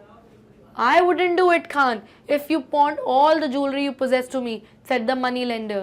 तो जो मनी लेंडर सेठ रामानंद है वो कहता है मैं नहीं करूँगा, तुम मुझे चाहे अपनी घर की सारी ज्वेलरी भी दे दोगे ना तो भी मैं नहीं करूँगा. I would rather lose all my remaining worldly possessions. तो अब खान कहता है मैं तो अपना सब कुछ, मेरे पास जितने पोजेशंस है जो कुछ भी है सब दांव पे लगा दूंगा, लेकिन तुम्हारी ये मूंछ नीचे करवा के रहूँगा. माई पॉट्स एंड पैन्स, मेरे पास जितने पुश्तैनी पॉट रखे हैं, पैन्स रखे हैं, मेरे कपड़े, मेरे क्लोथ्स, इवन माई हाउस, यहाँ तक कि जो मेरा मुगलों के ज़माने का जो मेरा घर है, then see the tip of your mustache turned up like that. तो उसने बोला मैं सब कुछ अपना घर तक दाव पे लगा दूंगा, लेकिन तुम्हारी ये ऊपर उठी हुई मूंछ नहीं देखूंगा. स्प्लटर्ड आजम खान. स्प्लटर्ड का मतलब से something rapidly with a spitting sound. तो वो इतनी जोर से गुस्से में कह रहा था कि स्पिट यानी थूके उसके मुंह से निकल रही थी. तो अब यहाँ हमें ये पता चलता है कि कितना स्मार्टली रामानंद प्ले कर रहा है, उससे एक एक चीज निकलवा रहा है और अब तो उसका घर भी निकलवा रहा है वो, और सारी पुश्तैनी चीजें. लेकिन वो बेवकूफ खान अपना सब कुछ दांव पे लगा रहा है जो परिवार का जनरेशंस का है, लेकिन सिर्फ एक मूंछ को इग्नोर नहीं कर रहा. तो यहाँ पे ये चीज हम देख रहे हैं. अच्छा, if you care so little for all your goods and chattels, you sell them to me, and then I shall turn that tip of my mustache down, said the money lender. Chattels का मतलब क्या होता है? Items of property other than land. तो land यानी आपकी ज़मीन छोड़ के जो भी सामान आपकी प्रॉपर्टी का होता है, जो आपकी प्रॉपर्टी का पार्ट होता है, उसको आप शैटल्स कहते हो. तो सेठ रामानंद कहते हैं अच्छा, अगर इतना ही तुम्हें कोई केयर, कोई फ़र्क नहीं पड़ रहा है अपने गुड्स यानी अपने सामानों का, अपने शैटल्स का, तो ठीक है, तुम आओ और सारे मुझे सेल कर दो. इस बार तो उसने बेचने के लिए बोला, मॉर्गेज यानी गिरवी के लिए भी नहीं बोला. बोला सब आके बेच दो मुझे, तब मैं अपनी ये जो एक टिप ऊपर है इसको मैं नीचे कर दूंगा। And what is more I shall keep it flat. Now is that a bargain. तो कहता है और इससे ज्यादा मैं क्या ही बोल सकता हूँ तुम्हें, क्या ये बार्गेन ठीक है, यानी क्या ये जो डील है अब ठीक है कि तुम मुझे सब कुछ बेच दो और फिर मैं ये टिप तुम्हारी अपनी टिप मुझ की जो है वो नीचे कर दूंगा। That seems fair enough said the landlord from the under the tree where he was preparing for a siesta. Siesta का मतलब क्या, एन आफ्टरनून नैप और रेस्ट। जब दिन के समय आप थोड़ी देर रेस्ट करते हो, आराम करने जाते हो, उसे आप सिएस्टा कहते हो। तो वहीं पे पास में ट्री के नीचे, पेड़ के नीचे जो गांव के लैंडलॉर्ड जो मुखिया थे वो बैठे हुए थे और उन्होंने इनकी पूरी बात सुनी और कहते हैं दैट सीम्स फेयर इनफ, ये ठीक रहेगा, ये वाला पूरा जो है वो पूरा ये सब ठीक रहेगा। जब वो आराम करने जा रहे थे उस वक्त ऐसा बोल के वो बोले वो ऐसा। But what proof have I that you will keep your word, said Azam Khan. You oily lentil eaters never keep your promises. तो खान पूछता है, खान कहता है कि पर मेरे पास क्या प्रूफ है कि तुम अपना ये जो वादा है, ये जो प्रॉमिस है, ये रखोगे अपना वर्ड, क्योंकि तुम लोग जो ये ऑयली मतलब तेल भरा दाल रोटी खाने वाले लोग हो, कभी अपना प्रॉमिस, कभी अपना वादा पूरा नहीं करते हो। We shall draw up a deed. तो अब इस सिचुएशन में जो सेठ रामानंद है वो कहता है चलो एक डीड बनाते हैं, हियर एंड नाउ, अभी के अभी एक डीड यानी कि एक लीगल डॉक्यूमेंट, एक एग्रीमेंट बनाते हैं, हम लोग एक एग्रीमेंट बना लेते हैं। And we shall have it signed by the 5 elders of the village who are seated under that tree. What more do you want. तो रामानंद कहता है एक काम करते हैं, हम एक एग्रीमेंट बनाते हैं और उस पेड़ के नीचे जो गांव के 5 एल्डर, 5 बुजुर्ग, जिसको हम हिंदी में कहते हैं पंच, गांव के जो पंच हैं उनको उनके पास ले जाएंगे और बोलेंगे, उनको सामने विटनेस रख के, गवाह रख के वो साइन करवाएंगे कि मैं, अगर तुमने सब कुछ मुझे अपने बेच दिया तो मैं एक अपनी मूंछ को नीचे कर दूंगा। तो अब इससे ज़्यादा तुम्हें क्या चाहिए, what else, what more do you want, ऐसा ठीक रहेगा। तो सेठ ऐसा खान से कहता है। Now there is no catch in that, put in the landlord. तो अब लैंडलॉर्ड जो गांव का मुखिया है वो कहता है now there is no catch in that, means now there is no confusion in that. अब कोई कंफ्यूजन, अब कोई दिक्कत की बात, कोई प्रॉब्लम की बात है ही नहीं। I and 4 other elders will come to court as witnesses on your behalf if he doesn't keep his mustache to the goat style ever afterwards. तो गांव का मुखिया कहता है कि मैं और मेरे अलावा जो दूसरे 4 गांव के बुजुर्ग हैं, यानी हम सब 5 पंच मिलके कोर्ट जाएंगे और विटनेस बनेंगे तुम्हारे लिए, यानी तुम्हारे लिए गवाह बनेंगे अगर सेठ रामानंद ने अपनी मूंछ नीचे नहीं करी तुम्हारा सब कुछ खरीदने के बाद। I shall excommunicate him from religion if he doesn't keep his word, added the priest who had arrived on the scene on hearing the hubbub. Hubbub का मतलब क्या होता है, noise, यानी बहुत ज़्यादा शोर गुल्ला। और excommunicate का मतलब क्या होता है, ऑफिशियली एक्सक्लूड, कि धर्म से हमेशा के लिए बाहर निकाल दूंगा। तो जब इतनी सारी शोर गुल्ला आवाज़ सुनी प्रीस्ट ने, गांव के पुजारी ने, तो वो भी आया और उसने पूरी बात सुनी और वो कहता है हाँ, और मैं तो इस सेठ रामानंद को ऑफिशियली रिलीजन से यानी धर्म से ही बाहर निकाल दूंगा अगर इसने तो अपना प्रॉमिस नहीं रखा तो। अच्छा, एग्रीड आजम खान। तो आजम खान मान गया और कहता है अच्छा अब ठीक है कि चलो अब मुझे बहुत सारे विटनेस यानी गवाह मिल गए हैं। And he forthwith had a deed prepared by the petition writer of the village who sat smoking his hubble bubble under the tree. तो petition क्या होता है, a written request signed by many people, एक लिखी हुई अर्जी जिसको बहुत सारे लोग साइन करते हैं कि ठीक है हम गवाह हैं। और फोर्थ विथ का मतलब होता है इमीडिएटली, तुरंत ही, उसी वक्त। तो उसी वक्त एक डीड यानी एक एग्रीमेंट, वो लीगल डॉक्यूमेंट प्रिपेयर कराया गया इमीडिएटली। और किसने प्रिपेयर किया, जो विलेज का पेटिशन राइटर था यानी अर्जी लिखने वाला बंदा था, उसको बुला के इन्होंने वो लीगल डॉक्यूमेंट करवाया। और वो कब करा, जब वो ट्री के नीचे बैठ के हबल बबल कर रहा था यानी स्मोक कर रहा था। And this document transferring all his household goods and chattels was signed in the presence of the 5 elders of the village and sealed. और क्या लिखा गया उस पेटिशन में, उस अर्जी में, कि खान आजम खान अपने पूरे गुड्स, अपने सामान, चटेल्स, अपनी पुश्तैनी, हर चीज़ बेचता है सेठ रामानंद को। और बेचने के बाद सेठ रामानंद अपनी साइड की, अपनी एक साइड की मूंछ को नीचे कर देंगे। और इस चीज़ को 5 एल्डर्स ऑफ द विलेज यानी गाँव के पंचों के सामने लिखवाया गया, बंद करके, और सील का ठप्पा लगा दिया गया। And the money lender forthwith brought both tips of the mustache down and kept them glued in the goat style appropriate to his order. और मनी लेंडर जो सेठ रामानंद था, उसने उसी वक्त इमीडिएटली अपनी दोनों मुस्टैच को नीचे कर दिया जब उसने सब सामान बेच दिया। जब खान ने पूरा सामान बेच दिया मनी लेंडर को, तो उसने उसी वक्त ग्लू कर दिया, यानी चिपका दिया बिल्कुल, यस ग्लूड। उसने दोनों साइड की अपनी मूंछों को गोट स्टाइल में बिल्कुल ग्लू कर दी, चिपका के बिल्कुल नीचे कर दिया, और फिर ऊपर नहीं करा उसने। जब उसने सब चीज़ें बाय कर ली, यानी परचेज कर ली, किससे? खान आजम खान से। Only as soon as Khan Azam Khan's back was turned, he muttered to the patient seated nearby, "My father was a sultan." फिर जैसे ये सब करके वो बड़ा खुश हो गया कि चलो अब इसकी मूछ नीचे हुई, पीछे मुड़ा और जो पुअर फार्मर्स पेशेंट्स वहाँ बैठे हुए थे उनको बोलते हुए निकला, मेरे फादर सुल्तान थे, मैं कभी अपनी मूछ किसी और को, अपने जैसी मूछ किसी और को नहीं रखने दूंगा। And they laughed to see the Khan give the special twist to his mustache as he walked away. और फिर सारे पेशेंट्स जो पुअर फार्मर से हंसने लगे खान आजम खान के ऊपर, क्योंकि वो स्पेशल ट्विस्ट अपनी मूछ को ताव देते हुए वहाँ से वॉक करके चला गया और मेंटेन कर रहा था अपनी valiant uprightness of the symbol of the ancient and noble family, though he had become a pauper. Valiant का मतलब शोइंग करेज एंड ब्रेवरी, वो चीज़ जो बहादुरी, ब्रेवरी और करेज, हिम्मत दिखाता है। तो वो इस तरीके से अपनी मूछों को ताव देते हुए वहाँ से निकल गया, और जो उसकी मूछें, जो वेलियंट है, जो ब्रेवरी का प्रतीत है, और उसके एंसेस्टर्स, उसके पुराने ज़माने के जो उसके पूर्वज हैं, उन सब का जो प्रतीत है उसको सीधा करते हुए वहाँ से निकल गया और दर्शाते हुए निकल गया कि मैं तो एक नोबल फैमिली का, यानी हाई रैंकिंग फैमिली का बंदा हूँ। जबकि अब वो क्या बन चुका था? एक पॉपर बन चुका था, यानी एक बहुत पुअर पर्सन, यानी एक भिखारी बन गया था, क्योंकि अब तो उसके पास रहने के लिए घर भी नहीं था। वो मुझको ताव देते तो निकल गया, लेकिन जाएगा कहाँ, क्योंकि घर भी तो उसने अब बेच दिया है। तो अल्टीमेटली सेठ रामानंद ने बहुत काम एंड कंपोज रह के बहुत ट्रिक खेली और उसने अपनी गोट मस्टैच नीचे भी कर दी, उसको कोई फर्क नहीं पड़ा। लेकिन घमंड से भरे हुए खान आजम खान ने अपना सब कुछ बेच दिया और अंत में एक पॉपर यानी कि एक भिखारी बन गया, और उस शान के लिए मरा जो अब शान बची भी नहीं वो। तो with this we come to the summary. Start करने से पहले मैं बता दूं कि मुस्टैशियोस का मीनिंग क्या होता है। तो मुस्टैशियोस का मीनिंग होता है मूछें। Okay, in A pair of mustachios by Mulk Raj Anand, we have the theme of pride, class, tradition and freedom.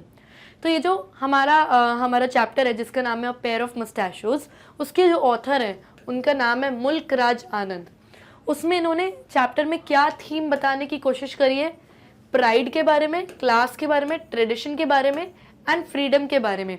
यानी लोगों के अंदर प्राइड भरी हुई है, यानी शान और शौकत, घमंड भरा हुआ है। किस बेसिस पे? डिपेंडिंग अपॉन उनकी क्या क्लास है। क्या वो हाई क्लास के लोग हैं, क्या वो लो क्लास के लोग हैं, यानी हाई जाति के एंड लो जाति के लोग हैं। उनके क्या ट्रेडिशन है, जो ट्रेडिशन वो फॉलो करेंगे वो डिपेंड करेगा कि वो किस क्लास के हैं। हाई क्लास वालों के अलग ट्रेडिशंस होते हैं एंड लोअर क्लास लोगों के अलग ट्रेडिशंस होते हैं।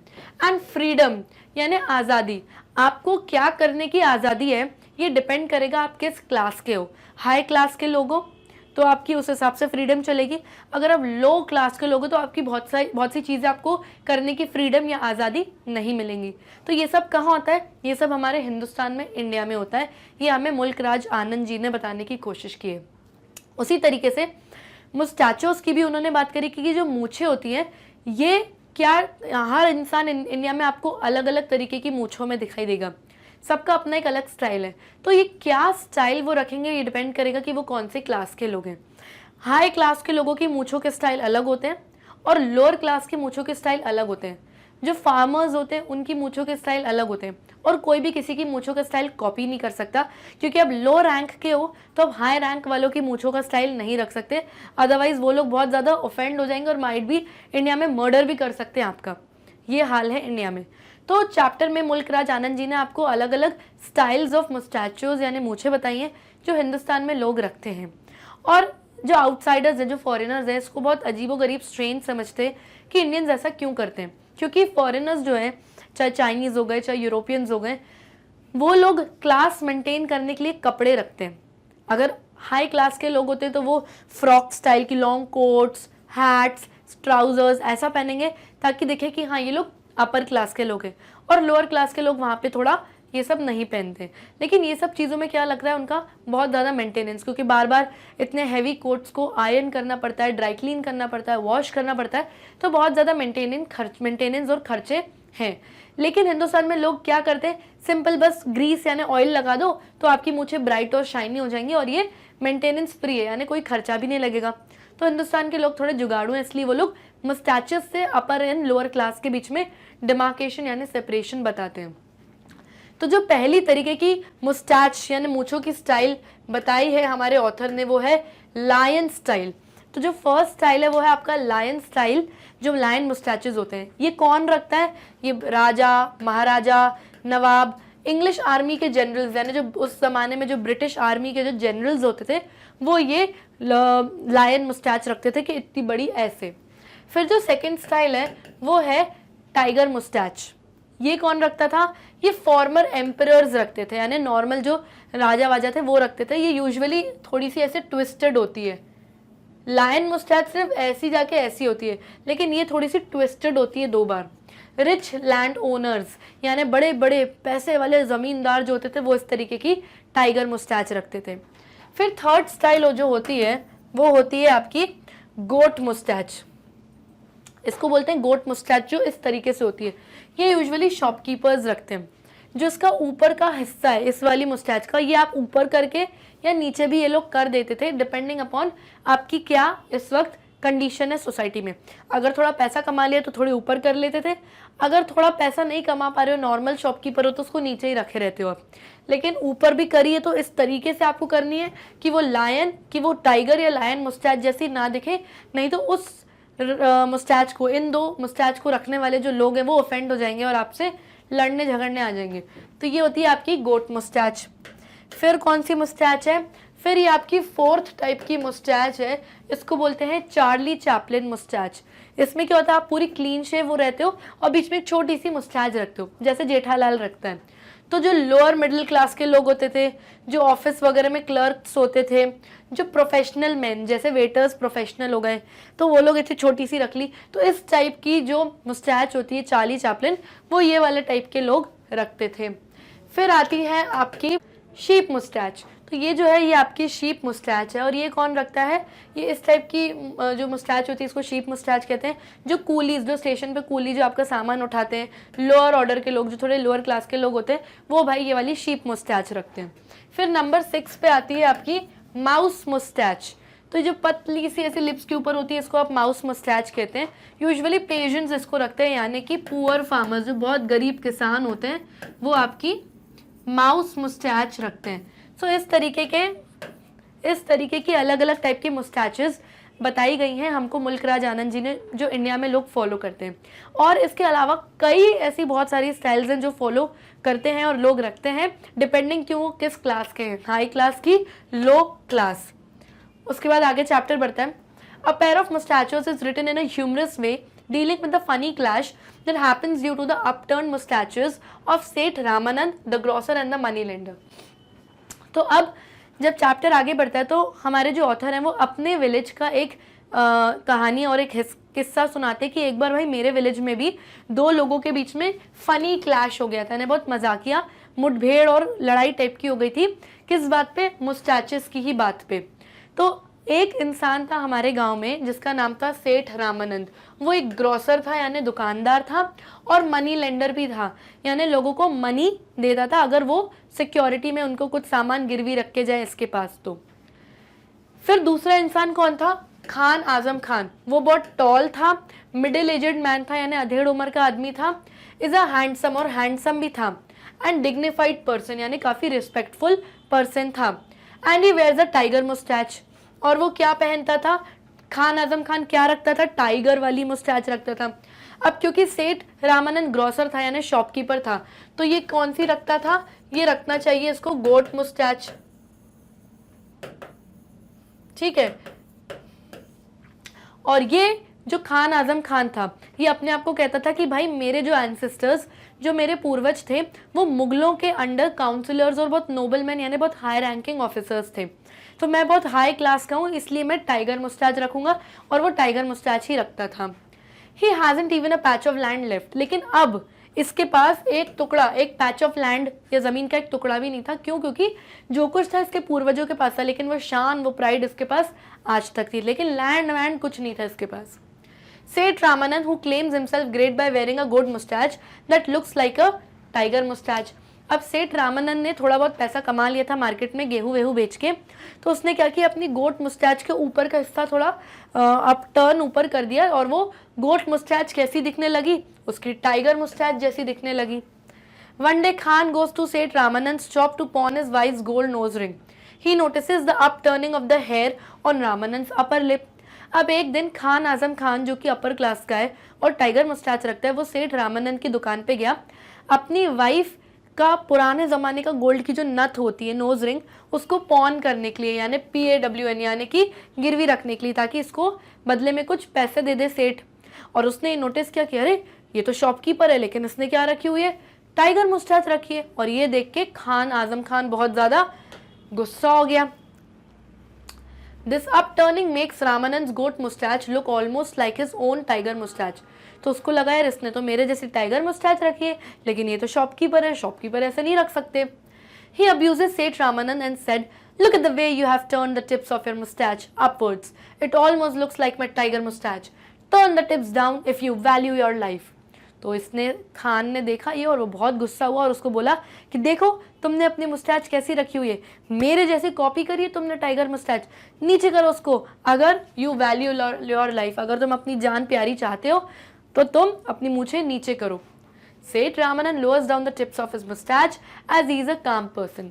सेठ रामानंद ने अपनी मुस्टैच नीचे करी, लेकिन दोनों नीचे नहीं करी, सिर्फ एक साइड की मुस्टैच जो उसने नीचे करी, क्योंकि इसको लड़ना नहीं था, ये काम, बहुत शांत स्वभाव का पर्सन था, इसको तो बिजनेस करना था भाई खान के साथ। तो क्योंकि इसका कस्टमर था सामने, उसने बात तो मानी लेकिन अपनी भी रखी, सिर्फ एक साइड की मूछ उसने नीचे कर ली। Though Seth Ramanand readily agrees to lower his mustache on Khan Azam's request, but lowers only one tip of his mustache। तो बात तो मान ली, लेकिन एक साइड की मूछ नीचे करी उसने। Seth asked for more mortgage when Khan again insisted him to lower down his other tip of the mustache। अब खान आजम खान ने बिजनेस कर लिया, यानी अपनी वाइफ की नथ उसको दे दी, पैसा मिल गया, जाने लगा, लेकिन एकदम नोटिस किया कि अरे इसने तो सिर्फ एक साइड की मूछ नीचे करी। तो उसने इंसिस्ट करी, गुस्सा किया और लड़ाई करी, बोला कि तुम दूसरी साइड की भी मूछ नीचे करो। तो सेठ कहता है ठीक है भाई, तुमने मेरे साथ बिजनेस किया और मैंने तुम्हारी बात मानी भी और एक साइड की मूछ नीचे करी, लेकिन जब तुम और बिजनेस करोगे, यानी और अपने घर का कीमती सामान लेके आओगे और मेरे पास मॉर्टगेज करोगे, यानी गिरवी रखोगे, तब जाके मैं तुम्हारी बात मानूंगा और दूसरी साइड की मूछ को नीचे करूंगा, ऐसे नहीं करूंगा मैं। Khan, who was overwhelmed with his false pride, sold all his property to the Seth and was defeated in the end। Now Khan is a pauper। अब खान आजम खान इतना ज़्यादा उसने अपने ईगो पे, अपने प्राइड और अपनी झूठी शान पे उसने इतना ज़्यादा ले लिया कि उसने धीरे धीरे करके अपना पुश्तैनी घर का नेकलेस, अपना खुद का मुगल के ज़माने का घर, अपने सामान, पॉट्स, पैंस, सब कुछ सेल, गिरवी भी नहीं, सेल यानी बेच दिया सेठ रामानंद को और बोला कि सब कुछ मैं बेच दूंगा, लेकिन तुम बस मूछ एक साइड की नीचे करो, तुम मेरे पूर्वजों जैसी टाइगर मुस्टैच नहीं रख सकते। और लास्ट में वो बड़ा खुश हुआ, लेकिन अल्टीमेटली डिफीट हो गया, यानी हार ही गया, क्योंकि उसने अपना सब कुछ खो दिया और लास्ट में क्या बन के रह गया, एक पॉपर यानी कि एक बेगर, एक भिखारी बन गया, क्योंकि उसने अपना घर तक बेच दिया। और सेठ रामानंद ने बड़े प्यार से, आराम से सब कुछ ले लिया खान आजम खान का और मूछ भी नीचे कर दी, उसको कोई फर्क नहीं पड़ा, क्योंकि वो तो शॉपकीपर और वैसे भी उसको नीचे ही रखनी थी तो उसने रख दी। तो इस तरीके से खान आजम खान झूठी शान के चक्कर में भिखारी बन गया इस पूरे चैप्टर में। तो देखो, एक मूछ के चक्कर में लोग अपना क्या कुछ खो देते हैं हिंदुस्तान में। So this was all our summary and now let's begin with our question and answers. Question number 1, what do you understand by the natures of Ramanand and Khan Azam Khan for the episode describe. तो जो भी हमने एपिसोड पढ़ा, यानी जो भी लड़ाई हमने पढ़ी जो खान आजम खान और सेठ रामानंद के बीच में हुई, उससे हम दोनों इंसानों के नेचर के बारे में क्या समझते हैं कि दोनों का नेचर कैसा है। तो Seth Ramanand was a man whose every move was a calculative one. तो सेठ रामानंद एक ऐसा इंसान है जिसका हर मूव यानी हर चाल उसकी कैलकुलेटिव थी, उसको पता था मैं ये बोलूंगा तो अब ऐसा होगा। He was not one from a rich background. सेठ रामानंद का कोई रिच बैकग्राउंड नहीं था, कोई बहुत अमीर पूर्वज नहीं थे उसके। Though he build up his business on the thought that the customer is always right, उसने अपना बिजनेस खुद बिल्डअप किया, खुद अपना बिजनेस खड़ा किया और हमेशा इस थॉट पे चलता था कि कस्टमर इज ऑलवेज राइट, जो मेरा ग्राहक है वो हमेशा सही है, उसकी बात मान लो, तुम हमेशा फायदे में रहोगे। तो इस थॉट पे वो चलता था। Whereas, लेकिन जो खान आजम खान था वो एक इम्प्रैक्टिकल मैन था, कभी प्रैक्टिकल बातें नहीं सोचता था। गुस्से में आकर उसने अपना सब कुछ बेच दिया, लेकिन प्रैक्टिकली ये नहीं सोचा कि मैं तो अपना घर भी बेच रहा हूँ, अब रहूंगा कहाँ। He took pride in his ancestors, अपने एंसेस्टर्स यानी अपने पूर्वजों के बारे में जब वो सुनता था और लोगों को बताता था तो बहुत प्राइड यानी घमंड और बहुत शान और शौकत दिखाता था सबको।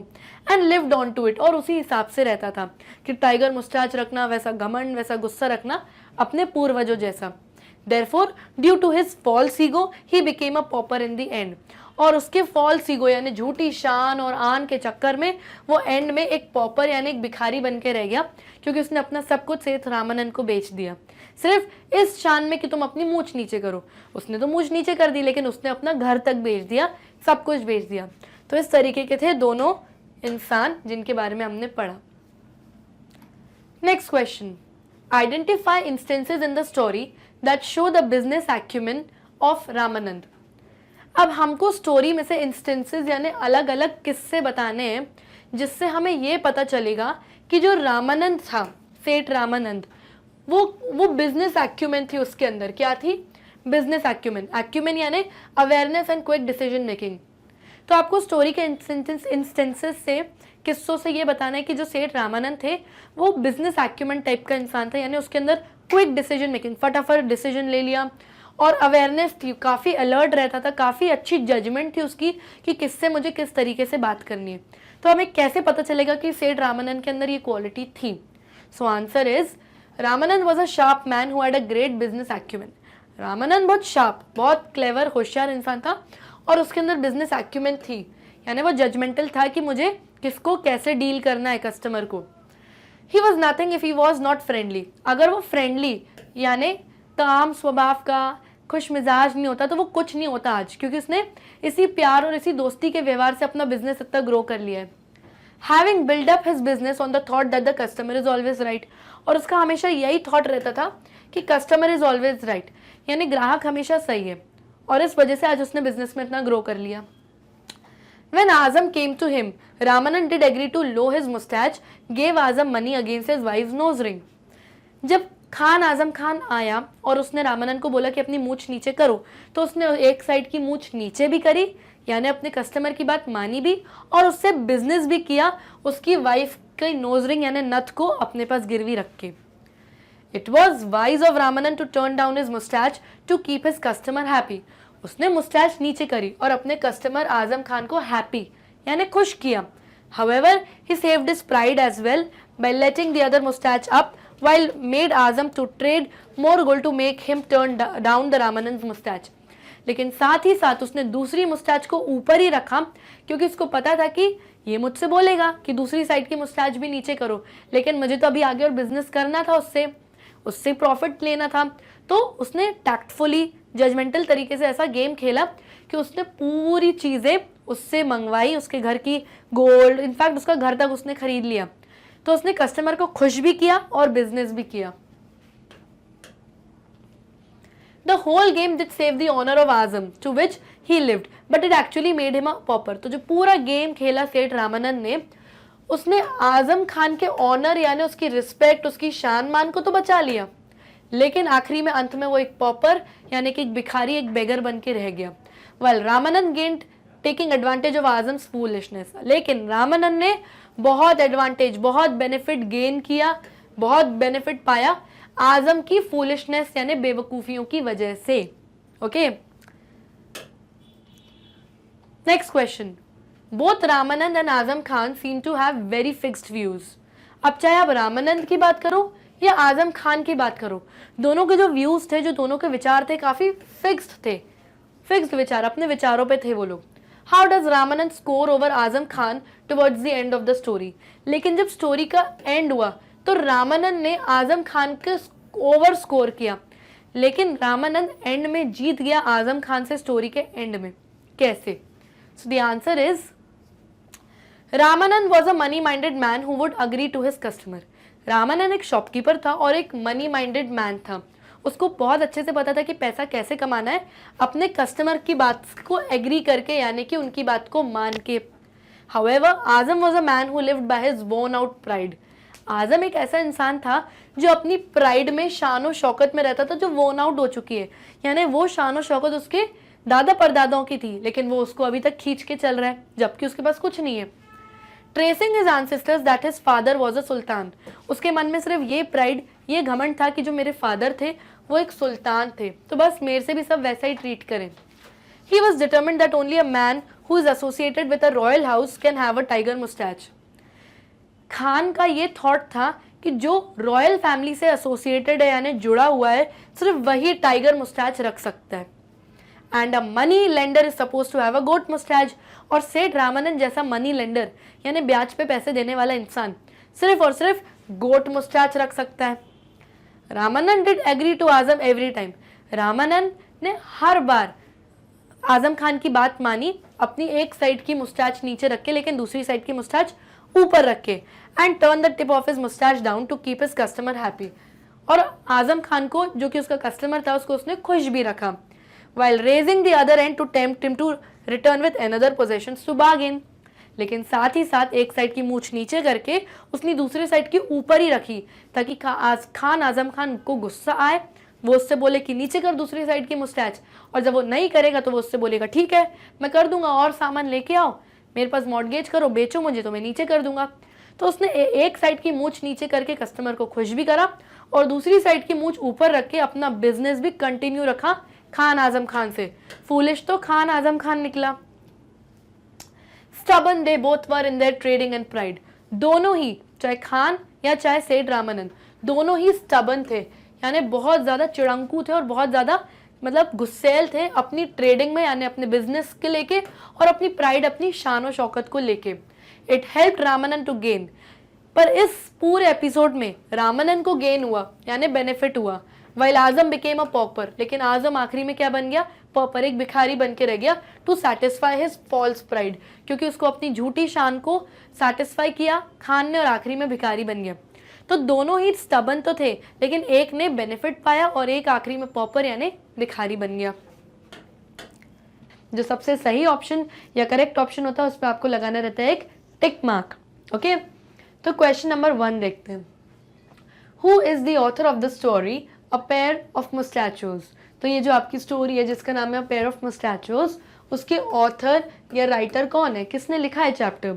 ऑप्शन नंबर ए है D.H. Lawrence, option number B Jhumpa Lahiri, option number C Mulk Raj Anand, या option number D Anton Chekhov. तो क्लियरली जिसने मेरे एक्सप्लेनेशन और समरी के वीडियोस देखे हैं या चैप्टर एक बार भी पढ़ा होगा, तो वो 1 सेकंड में आंसर दे देगा कि आंसर है मुल्क राज आनंद। मुल्क राज आनंद जी ने, जो कि पेशावर यानी पाकिस्तान के थे, उन्होंने ये स्टोरी लिखी है। सो option number C Mulk Raj Anand is the right option to this question. Next question, what is the theme of the story? इस पूरी स्टोरी की थीम क्या है? बोले तो चैप्टर किस बारे में है? तो चैप्टर इस बारे में है कि चैप्टर में बताया गया है कि इंडिया में मूंछों का बहुत महत्व है, बहुत मान्यता है। लोग जिस स्टाइल की मूंछ रखते हैं उस स्टाइल से पता चलता है कि वो अपर क्लास के लोग हैं कि लोअर क्लास के लोग हैं। उनमें अगर वो अपर क्लास के लोग हैं तो इस तरीके से तनी हुई मूछें, मूछों में ताव दिया हुआ, टर्न करी हुई जो मूछें होते हैं, उस तरीके के वो रखेंगे। इस वजह से उनमें प्राइड और घमंड होगा। नीचे की तरीके झुकी हुई मूछें होंगी तो वो लोअर क्लास वाले लोगों के लिए होती है। तो अलग अलग तरीके की मूछें यहाँ पे बताती हैं कि किस तरीके के या किस क्लास के आप हो, अपर क्लास की lower class.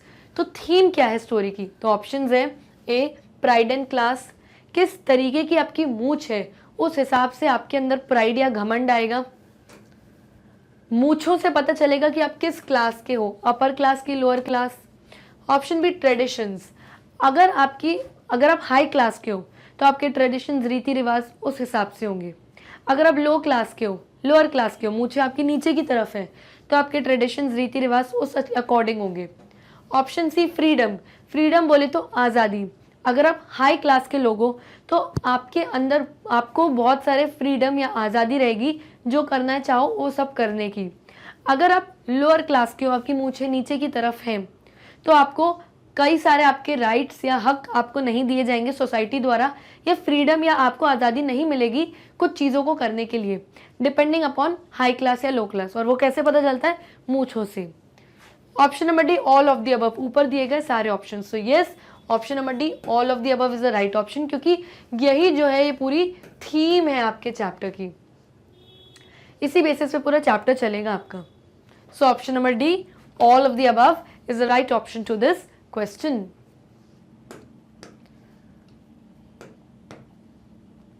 Next, as compared to foreigners, Indians keep different style of mustachios because dash। अब जो फॉरेनर्स होते हैं वो क्या करते हैं, वो हाई क्लास और लोअर क्लास का डिमार्केशन यानी सेपरेशन बताने के लिए अलग अलग तरीके के कपड़े पहनते हैं। फॉरेन में, इंग्लैंड में जो हाई क्लास के लोग होते हैं वैसे फ्रॉक स्टाइल के लॉन्ग कोट्स, बूट्स, बड़े बड़े हैट्स, ये सारी चीज़ें, बड़े बड़े जैकेट्स, ये सब पहनते हैं, तो पता चलता है कि ये हाई क्लास के लोग हैं। जो लोअर क्लास के लोग होते हैं वहाँ पे ये सब नहीं पहनते। लेकिन क्वेश्चन में पूछा गया है कि अगर आप फॉरेनर से कंपेयर करो तो फॉरेनर्स क्या यूज़ करते हैं अपर क्लास लोअर क्लास दिखाने के लिए? गुड क्लोथ्स, अच्छे कपड़ों का इस्तेमाल करते हैं। लेकिन जो इंडियंस होते हैं ये upper class and lower class दिखाने के लिए अच्छे कपड़े नहीं, बल्कि किसका स्टाइल यूज़ करते हैं? मुस्टैचोस का, मूछें रखते हैं। हिंदुस्तान में मूछों से पता चलता है कि इंसान अपर क्लास का है कि लोअर क्लास का है। तो इंडियंस ऐसा क्यों करते हैं? अगर कंपेयर करें फॉरेनर से, वो तो कपड़े रखते हैं अपर एंड लोअर क्लास बताने के लिए, तो इंडियंस ऐसा मूछे या मुस्टैचोस क्यों रखते हैं? सो ऑप्शंस हैं, because it is cost effective, क्योंकि मूछे रखना थोड़ी कॉस्ट इफेक्टिव है। क्योंकि फॉरेनर्स जो बड़े बड़े महंगे महंगे जैकेट्स पहनते हैं उसको मेंटेन करने के लिए बहुत पैसा लगता है, उसको लॉन्ड्री पे भेजना, उसको आयरन कराना, प्रेस कराना, हैंगर में टांगना, तो इससे उनका पैसा लगता है। लेकिन हिंदुस्तान में मूछे रखना कोई बहुत महंगा जॉब नहीं है भैया, घर की खेती है, जब चाहे उगा लो, जब चाहे काट लो। ओके, तो कॉस्ट इफेक्टिव है, तो ये बात सही है। Option B, it is maintenance free. आपको अपने जैकेट्स को, कपड़ों को, हैट्स को, बड़ी बड़ी ड्रेसेस को फॉरेन में बहुत मेंटेन करना पड़ता है, संभाल के केयरफुली पहनना पड़ता है। लेकिन इंडिया में आपको मूछें मेंटेन करने की ज़रूरत नहीं है, आपको बस सिर्फ ऑयल लगाना है या ग्रीस लगाना है और वो बिल्कुल ऊपर की तरफ हो जाएंगी, या थोड़ा सा नीचे कर दो तो ऑयल से वो नीचे हो जाएंगी और शाइनी भी दिखेंगी। यस, तो मेंटेनेंस फ्री है, इसीलिए इंडियंस क्या करते हैं, थोड़े जुगाड़ू होते हैं, मुस्टैचोज रखते हैं अपर एंड लोअर क्लास दिखाने के लिए। Option C, it is expensive, क्योंकि मूछें रखना बहुत महंगा है इसीलिए वो लोग मूछें रखते हैं। तो ये तो बिल्कुल ही उल्टा बता दिया, महंगा बिल्कुल नहीं, मूछें रखना सबसे सस्ती चीज़ है। फॉरेनर्स तो बहुत पैसा खर्च करते हैं कपड़ों पे अपर एंड लोअर क्लास का डिमार्केशन बताने के लिए, लेकिन इंडियंस ऐसे नहीं करते। ऑप्शन डी है बोथ ए एंड बी, यानी ऑप्शन ए एंड बी दोनों। तो yes, option A and B दोनों ही सही है। इन्हीं दोनों रीजंस की वजह से इंडियंस जो होते हैं वो महंगे कोट नहीं बल्कि मुस्टैचोज यानी मूछें अच्छी अच्छी रखते हैं, अलग अलग डिफरेंट स्टाइल्स की, जिससे पता चलता है कि लोअर क्लास के हैं कि अपर क्लास के हैं, कि ये लोग फार्मर्स हैं कि लोग राजा महाराजा हैं, ये इनकी मूछें देख के आप बता सकते हो। So option number D both A and B is the right option to this question. Next, lion mustache was kept by which people। अब एक तरीके की मुस्टैच होती है लायन मुस्टैच, ये इस तरीके की ऊपर तनी हुई मुस्टैच होती है। तो किस तरीके के लोग सिर्फ लायन मुस्टैच रख सकते थे? अब फॉर एग्जांपल अगर कोई लायन मुस्टैच रख रहा है तो वो दूसरी माउस मुस्टैच जो कि पतली सी ऐसी होती है जो फार्मर्स रखते हैं वो नहीं रख सकते। अब फार्मर बोले हम लायन मुस्टैच रखें तो नहीं, क्योंकि लायन मुस्टैच तो सिर्फ राजा महाराजा, ब्रिटिश आर्मी के जो जनरल्स होते थे, इंग्लिश आर्मी के, वो लोग रख सकते थे। अगर वो लोग रख लेंगे तो इंडिया में लिटरली लोग मर्डर कर दें, वॉर हो जाए कि तुम नीचे जात के हमारी जैसी मूछ क्यों रख रहे हो। तो क्वेश्चन में पूछा है कि लायन मुस्टैच किस तरीके के लोग रखते थे। सो ऑप्शंस हैं, A rajas and maharajas, yes. B farmers, क्या छोटे छोटे किसान राजा महाराजाओं जैसी लायन मुस्टैच रख सकते थे क्या? Not at all. English army generals, जो ब्रिटिश आर्मी इंडिया में थी, उनके जो जनरल बड़े बड़े ऑफिसर्स थे, क्या वो रख सकते थे? यस। फॉरेनर्स एंड ब्रिटिशर्स को अलाउड था। Option D both A and C, तो ए एंड सी दोनों, तो yes option D both A and C is the right option to this question. यही लोग लाइन मुस्टैच रखने के इनको परमिशन थी। Question number 5, rich landowners used to keep dash moustache. अब राजा महाराजाओं के नीचे आते रिच लैंड ओनर्स, यानी बड़े बड़े जमींदार जिनके बहुत बड़ी बड़ी जमीन खेत होते थे जिनके, तो जो बहुत पैसे वाले लैंड ओनर्स यानी जमीन के जो मालिक होते थे वो किस तरीके की मुस्टैच रखते थे, कैसी मूछ रखते थे। लायन मुस्टैच तो रख नहीं सकते क्योंकि वो राजा महाराजा और ब्रिटिश आर्मी के जनरल्स रखते थे। तो ये लैंड ओनर्स किस तरीके की रखते थे, ऑप्शंस देखते हैं। A tiger moustache, B sheep moustache, C goat moustache, या डी चार्ली चैपलिन मुस्टैच। अब जो चार्ली चैपलिन मुस्टैच होती है वो बिल्कुल छोटी सी होती है, जैसे तारक मेहता में जेठालाल होता है ना, वैसी सी। तो ये कौन रखते थे, जैसे जो वेटर वगैरह होते थे या प्रोफेशनल लोग होते थे वो चार्ली चैपलिन रखते थे। Rich land owners Charlie Chaplin moustache नहीं रखते थे। गोट मुस्टैच, अब जो गोट मुस्टैच होती है वो ऐसे होती है, ऐसे, तो ये कौन रखते थे, शॉपकीपर्स या छोटे मोटे दुकानदार। तो ये तो बड़े बड़े जमीनों के मालिक के दुकानदार नहीं थे, तो गोट मुस्टैच नहीं। शीप मुस्टैच, अब जो कूली होते थे जो आपका सामान उठाते थे, तो वो सब लोग आपकी शीप मुस्टैच रखते थे, ऐसी छोटी सी, ऐसी यहाँ पे छोटी सी, जेठालाल से थोड़ी सी बड़ी, तो ये वो भी नहीं। अब आती है टाइगर मुस्टैच, लायन मुस्टैच के जस्ट नीचे आती है टाइगर मुस्टैच। लायन मुस्टैच ऊपर की तरफ होती है, टाइगर मुस्टैच थोड़ी सी कर्ल होती है, यानी इस तरीके की होती है, ऐसी थोड़ी सी, इसमें इस तरीके से ऐसा थोड़ा कर्ल होता है, तो ये होती है आपकी टाइगर मुस्टैच। इस मुस्टैच मूछ का नाम होता है टाइगर मुस्टैच।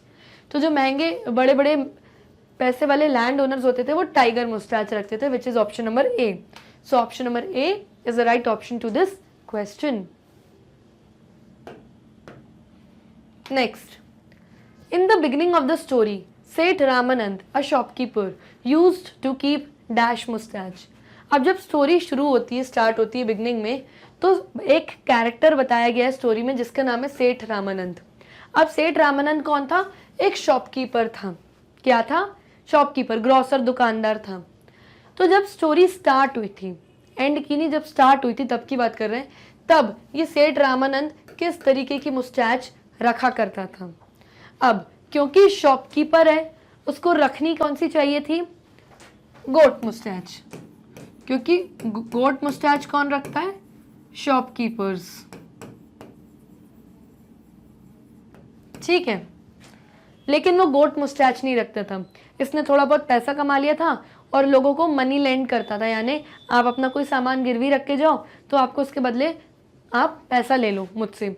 तो ये मनी लेंडर बन गया था, थोड़ा बहुत इसने पैसा कमा लिया था, तो इसने गोट मुस्टैच के अंदर ही थोड़ी सी टाइगर मुस्टैच रख ली थी, यानी इसकी मुस्टैच कुछ ऐसी थी, तो जो ऊपर का पार्ट है इसने थोड़ा सा ऐसा ऊपर कर दिया था, तो गोट मुस्टैच में ही थोड़ी टाइगर मुस्टैच रख ली थी।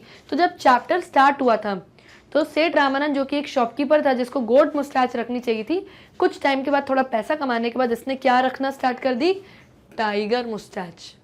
सो option number A goat moustache रखता था। अब गोट मुस्टैच तो रखता था लेकिन स्टार्टिंग में इसने क्या कर दी थी उसको, टाइगर, तो गोट नहीं, टाइगर। शीप तो रखेगा ही नहीं क्योंकि कूली रखते थे, तो ये कूली थोड़ी था। माउस मुस्टैच, माउस मुस्टैच होती है एकदम पतली सी एक लाइन जैसी, एकदम अपर लिप्स पे एक लाइन जैसी, ये फार्मर्स रखते, तो ये फार्मर थोड़ी था, तो ये माउस मुस्टैच भी नहीं रखता। रखनी चाहिए थी इसको गोट, लेकिन रखी क्या इसने, टाइगर, क्योंकि थोड़ा पैसा कमा लिया, थोड़ा प्राइड, घमंड आ गया, इसलिए टाइगर रखने लगा उसी में ही। तो option number B tiger moustache is the right option to this question. Next, coolies and lower class people used to keep mouse moustache.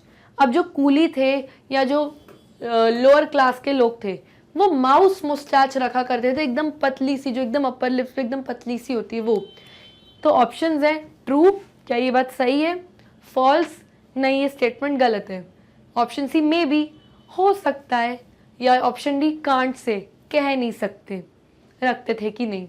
सो जो कूलीज और लोअर क्लास के जो पीपल थे वो हमेशा रखते थे शीप मुस्टैच। कौन सी रखते थे, शीप मुस्टैच। वो लोग माउस मुस्टैच नहीं रखते थे। माउस मुस्टैच कौन रखता था, पेजेंस।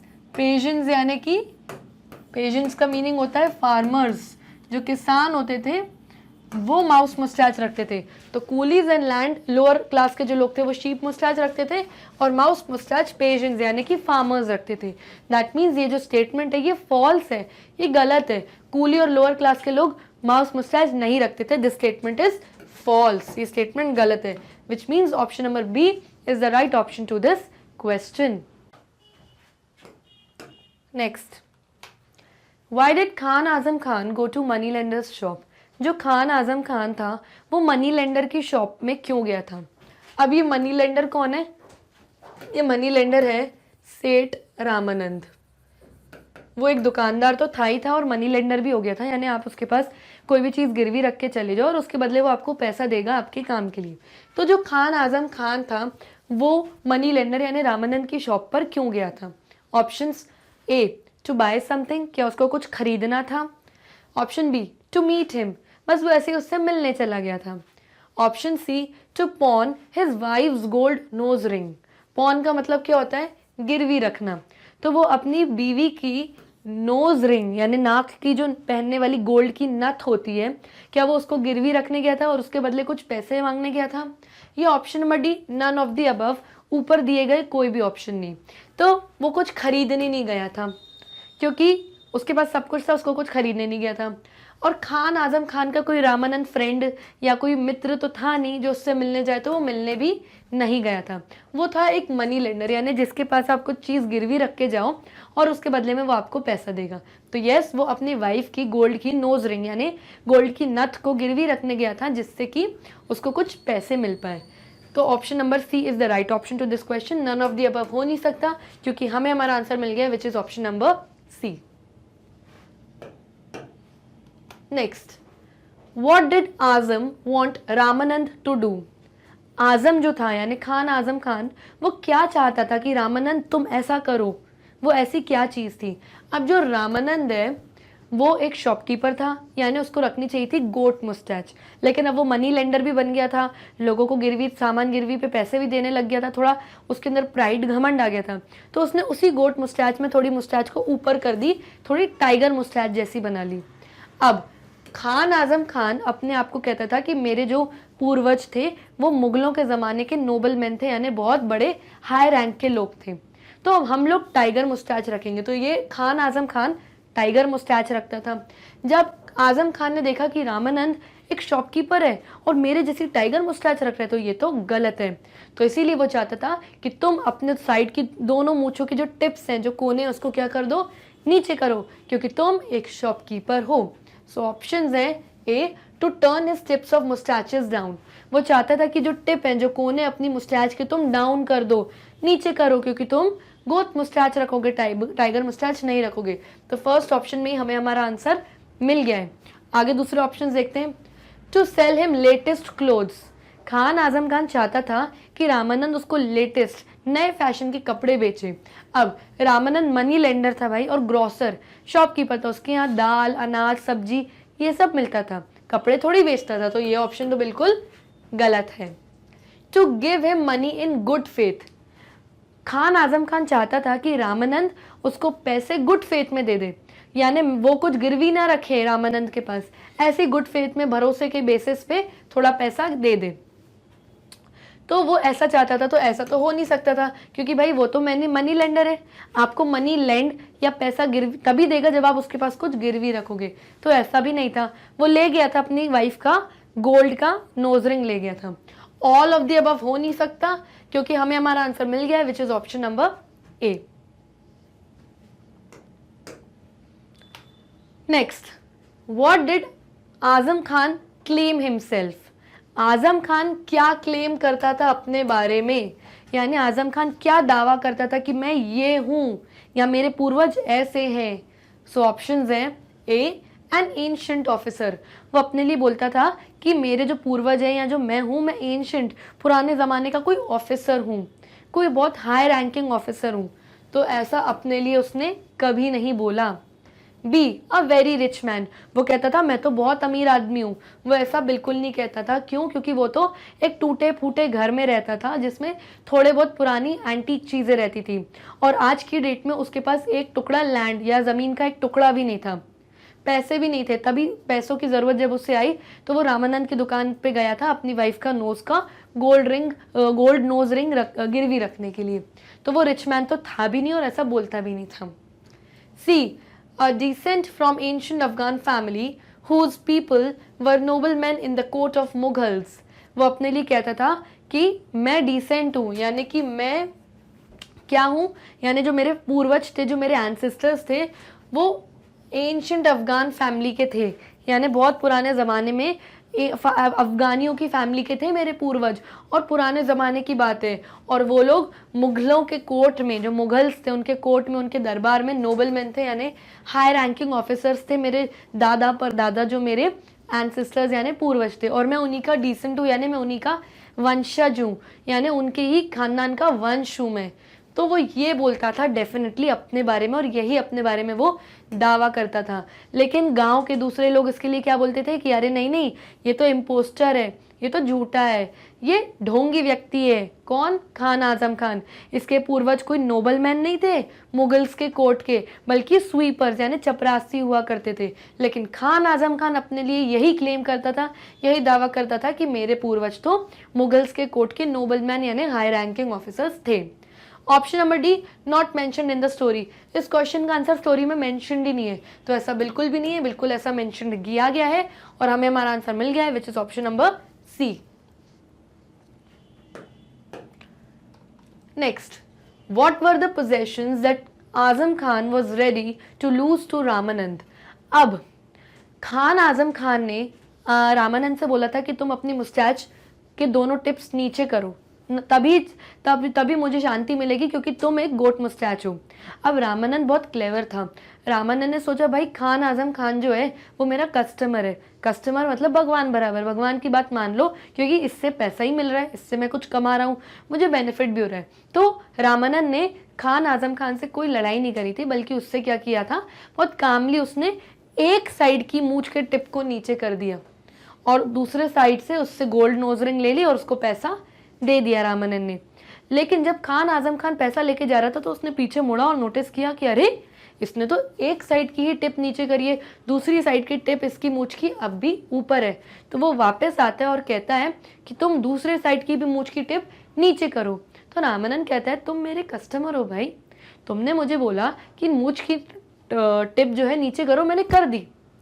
अब अगर तुम्हें चाहते हो कि मैं दूसरी साइड की टिप भी नीचे करूं तो मेरे साथ और बिजनेस करो, और अच्छे घर की, अपने घर की महंगी महंगी एंशिएंट चीज़ें जो हैं वो मेरे पास लाके गिरवी रखो, तो मैं दूसरी साइड की भी नीचे कर दूंगा। तो रामानंद यहाँ बहुत क्लेवर था और इस तरीके से उसने खान आजम खान को टटोला और बोला कि तुम और मेरे पास चीज़ें गिरवी रखने के लिए लाओ ताकि उसका बिजनेस बढ़े। किसका? रामानंद का। तो खान आजम खान बेवकूफ़ था, घमंड में चूर चूर हो रखा था कि भाई एक मूंछ के पीछे उसने अपने जितने पोजेशंस थे, जितनी एंटीक चीज़ें थी, सब रामानंद के सामने लूज कर दी, यानी कि बेच दी। गिरवी तो दूर की बात, सेल कर दी खान आजम खान ने, और आखिरी में एक पॉपर बन के रह गया, यानी कि एक भिखारी बन गया, घर तक दे दिया उसने अपना। तो ऐसी क्या क्या चीज़ें थी जो खान आजम खान रेडी हो गया था रामानंद को बेचने के लिए और अपना सब कुछ त्यागने के लिए। तो ऑप्शंस है ए, एंटीक पॉट्स एंड पैन्स, जो पुराने ज़माने के एंटीक, उसके घर में पॉट थे, पैन्स यानी प्लेट्स वगैरह थी, वो सब। Yes. Ancestral necklace of his wife, एक पुश्तैनी गोल्ड का बड़ा सा हार था उसकी वाइफ का, वो तक उसने बेच दिया रामानंद को। Yes. His house, yes, even his house, अपना एक घर जो कि उसका पुश्तैनी घर था, वो तक उसने रामानंद को बेच दिया जस्ट बिकॉज एक मूंछ की टिप नीचे करने के लिए। तो सोचिए आप हिंदुस्तान में कितना लोग मूंछों को लेके पोजेसिव हैं। एंड ऑप्शन नंबर डी है ऑल ऑफ दी अबव। तो यस, ये सारी ही चीज़ें खान आजम खान ने लूज कर दी, रामानंद के आगे बेच दी, which means option number D, all of the above is the right option to this question.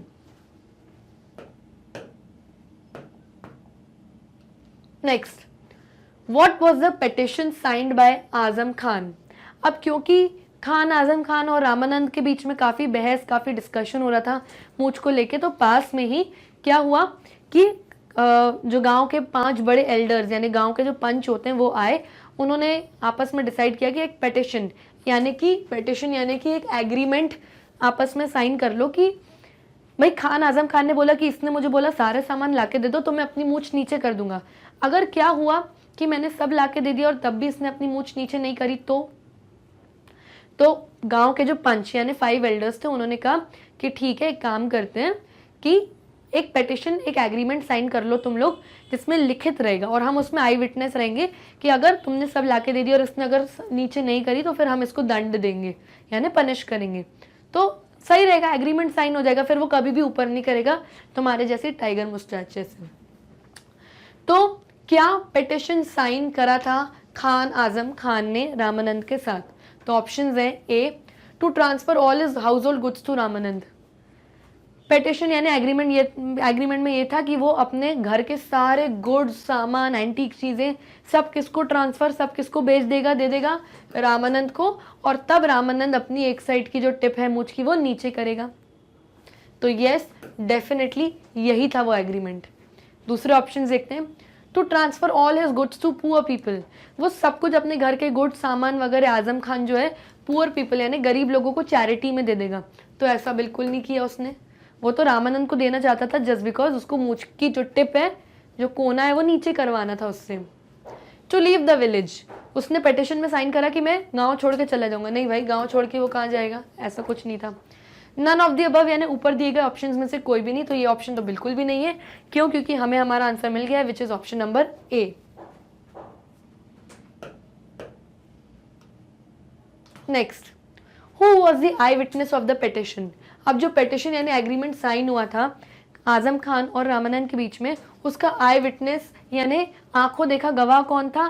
Clearly मैंने आपको बताया था कि जो गांव के 5 एल्डर्स, जो बड़े बुजुर्ग पंच थे गांव के, वो आई विटनेस थे यानी गवाह थे कि हम सामने अगर उसने मूंछ की टिप नीचे नहीं करी तो भाई हम रामानंद को सजा देंगे। तो ऑप्शंस हैं, ए रामानंद। तो रामानंद आई विटनेस क्यों होगा भाई? रामानंद और आजम खान के बीच में तो ऑलरेडी एग्रीमेंट साइन हो ही रहा है, तो ये कैसे होगा? The 5 elders of the village, yes, गांव के बड़े 5 यानी गांव के पंच, ये सही ऑप्शन है। मुल्क राज आनंद, अब भाई मुल्क राज आनंद तो आपके चैप्टर के कौन है? आपके ऑथर है, राइटर है, वो वहां से कहां से आ गए आई विटनेस बनने? तो ये तो बिल्कुल नहीं। आजम खान फ्रेंड, आजम खान का कोई फ्रेंड था जो कि आई विटनेस बनने आ गया था, तो आजम खान के फ्रेंड के बारे में कुछ मेंशन नहीं है चैप्टर में, ना ही उसके किसी फ्रेंड के बारे में कुछ मेंशन किया गया है, which means option number B is the right option to this question. Next, in the end of the story Khan Azam Khan had become a dash. जब स्टोरी एंड होती है तो खान आजम खान आखिरी में क्या बन जाता है? तो जब स्टोरी एंड होती है तो खान आजम खान ने अपने घर का सब कुछ, यहाँ तक कि अपना घर भी बेच चुका होता है सेठ रामानंद को, और सेठ रामानंद ने बड़ी क्लेवरली सब उससे ले लिया और मूंछ नीचे कर ली। उसको क्या ही फर्क पड़ा, वैसे भी वो शॉपकीपर है, उसको रखनी चाहिए थी गोट मुस्टैच, रख ली उसने, वो तो माला माल हो गया, एंटीक चीजें बन गई, और आखिरी में वो सब कुछ बेच के जो खान आजम खान था वो मूंछ को ताव देते हुए हंसते हुए निकल के, देखा हम नोबल मैन थे, हमारे जो एंसेस्टर्स थे, वो पूर्वज थे, वो बड़े मुगलों के कोर्ट में नोबल मैन थे, हमारे जैसी टाइगर मुस्टैच ये कोई शॉपकीपर नहीं रख सकते। अब जा तो रहा था बट उस बेचारे को क्या पता कि मैं एक भिखारी बन चुका हूँ, एक पॉपर बन चुका हूँ, और अब जाऊंगा तो कहाँ जाऊंगा, क्योंकि घर तक मैंने रामानंद को बेच दिया अपने इस घमंड, अपने इस प्राइड में। सो ऑप्शंस हैं, आखिरी में क्या बन गया था वो? रिच मैन, क्या अमीर आदमी बन गया था? बिल्कुल भी नहीं, रिच तो वो वैसे भी नहीं था, और जो कुछ बचा कुचा था वो भी उसने रामानंद को बेच दिया। वाइज मैन यानी समझदार व्यक्ति, वो समझदार व्यक्ति तो बिल्कुल नहीं था, क्योंकि अगर होता तो अपना सब कुछ बचा लेता, घमंड में चूर चूर होकर सब कुछ खत्म नहीं कर देता अपना। पॉपर, पॉपर का मतलब क्या होता है? बेगर यानी भिखारी, वो व्यक्ति जिसके पास घर भी नहीं होता रहने के लिए, कुछ भी नहीं होता तो भिखारी बन जाता, तो आखिरी में वो पॉपर यानी भिखारी बन गया था। कौन? Khan Azam Khan. Option D killer, खूनी बन गया था। अरे भाई खूनी क्यों बनेगा भाई, उसको तो बस ताव था कि रामानंद वो मूंछ ना रखे टाइगर जैसी, हम लोगों जैसे। So option number C is the right option to this question. So children, here we come to the end of this session. I hope आपको ये MCQs अच्छे से समझ आए होंगे। आप चाहें तो हमारे वीडियोस यूट्यूब पर भी देख सकते हैं। जो वहाँ ना मिले तो आप हमारी वेबसाइट पर जाइए विच इज़ magnetbrains.com। जैसे ही आप वेबसाइट पर जाएंगे इस तरीके का पेज आपके सामने आएगा और यहाँ पे वोवन वर्ड्स का ऑप्शन गिवन है। अगर इसके वीडियोस देखने तो आप इस पर क्लिक करिए। जैसे ही क्लिक करेंगे मेरे लिस्ट ऑफ वीडियोस आपके सामने आ जाएंगे। फॉर एग्जांपल आपको सिलेबस ओवरव्यू का वीडियो देखना है तो उस पर क्लिक करिए। जैसे ही आप क्लिक करेंगे मेरा वीडियो आपके सामने प्ले होना स्टार्ट हो जाएगा। And yes, do not forget to like, subscribe and share our YouTube channel, क्योंकि Magnet Brains free of cost quality education आपके घर तक पहुंचा रहा है। तब तक के लिए bye bye and take care.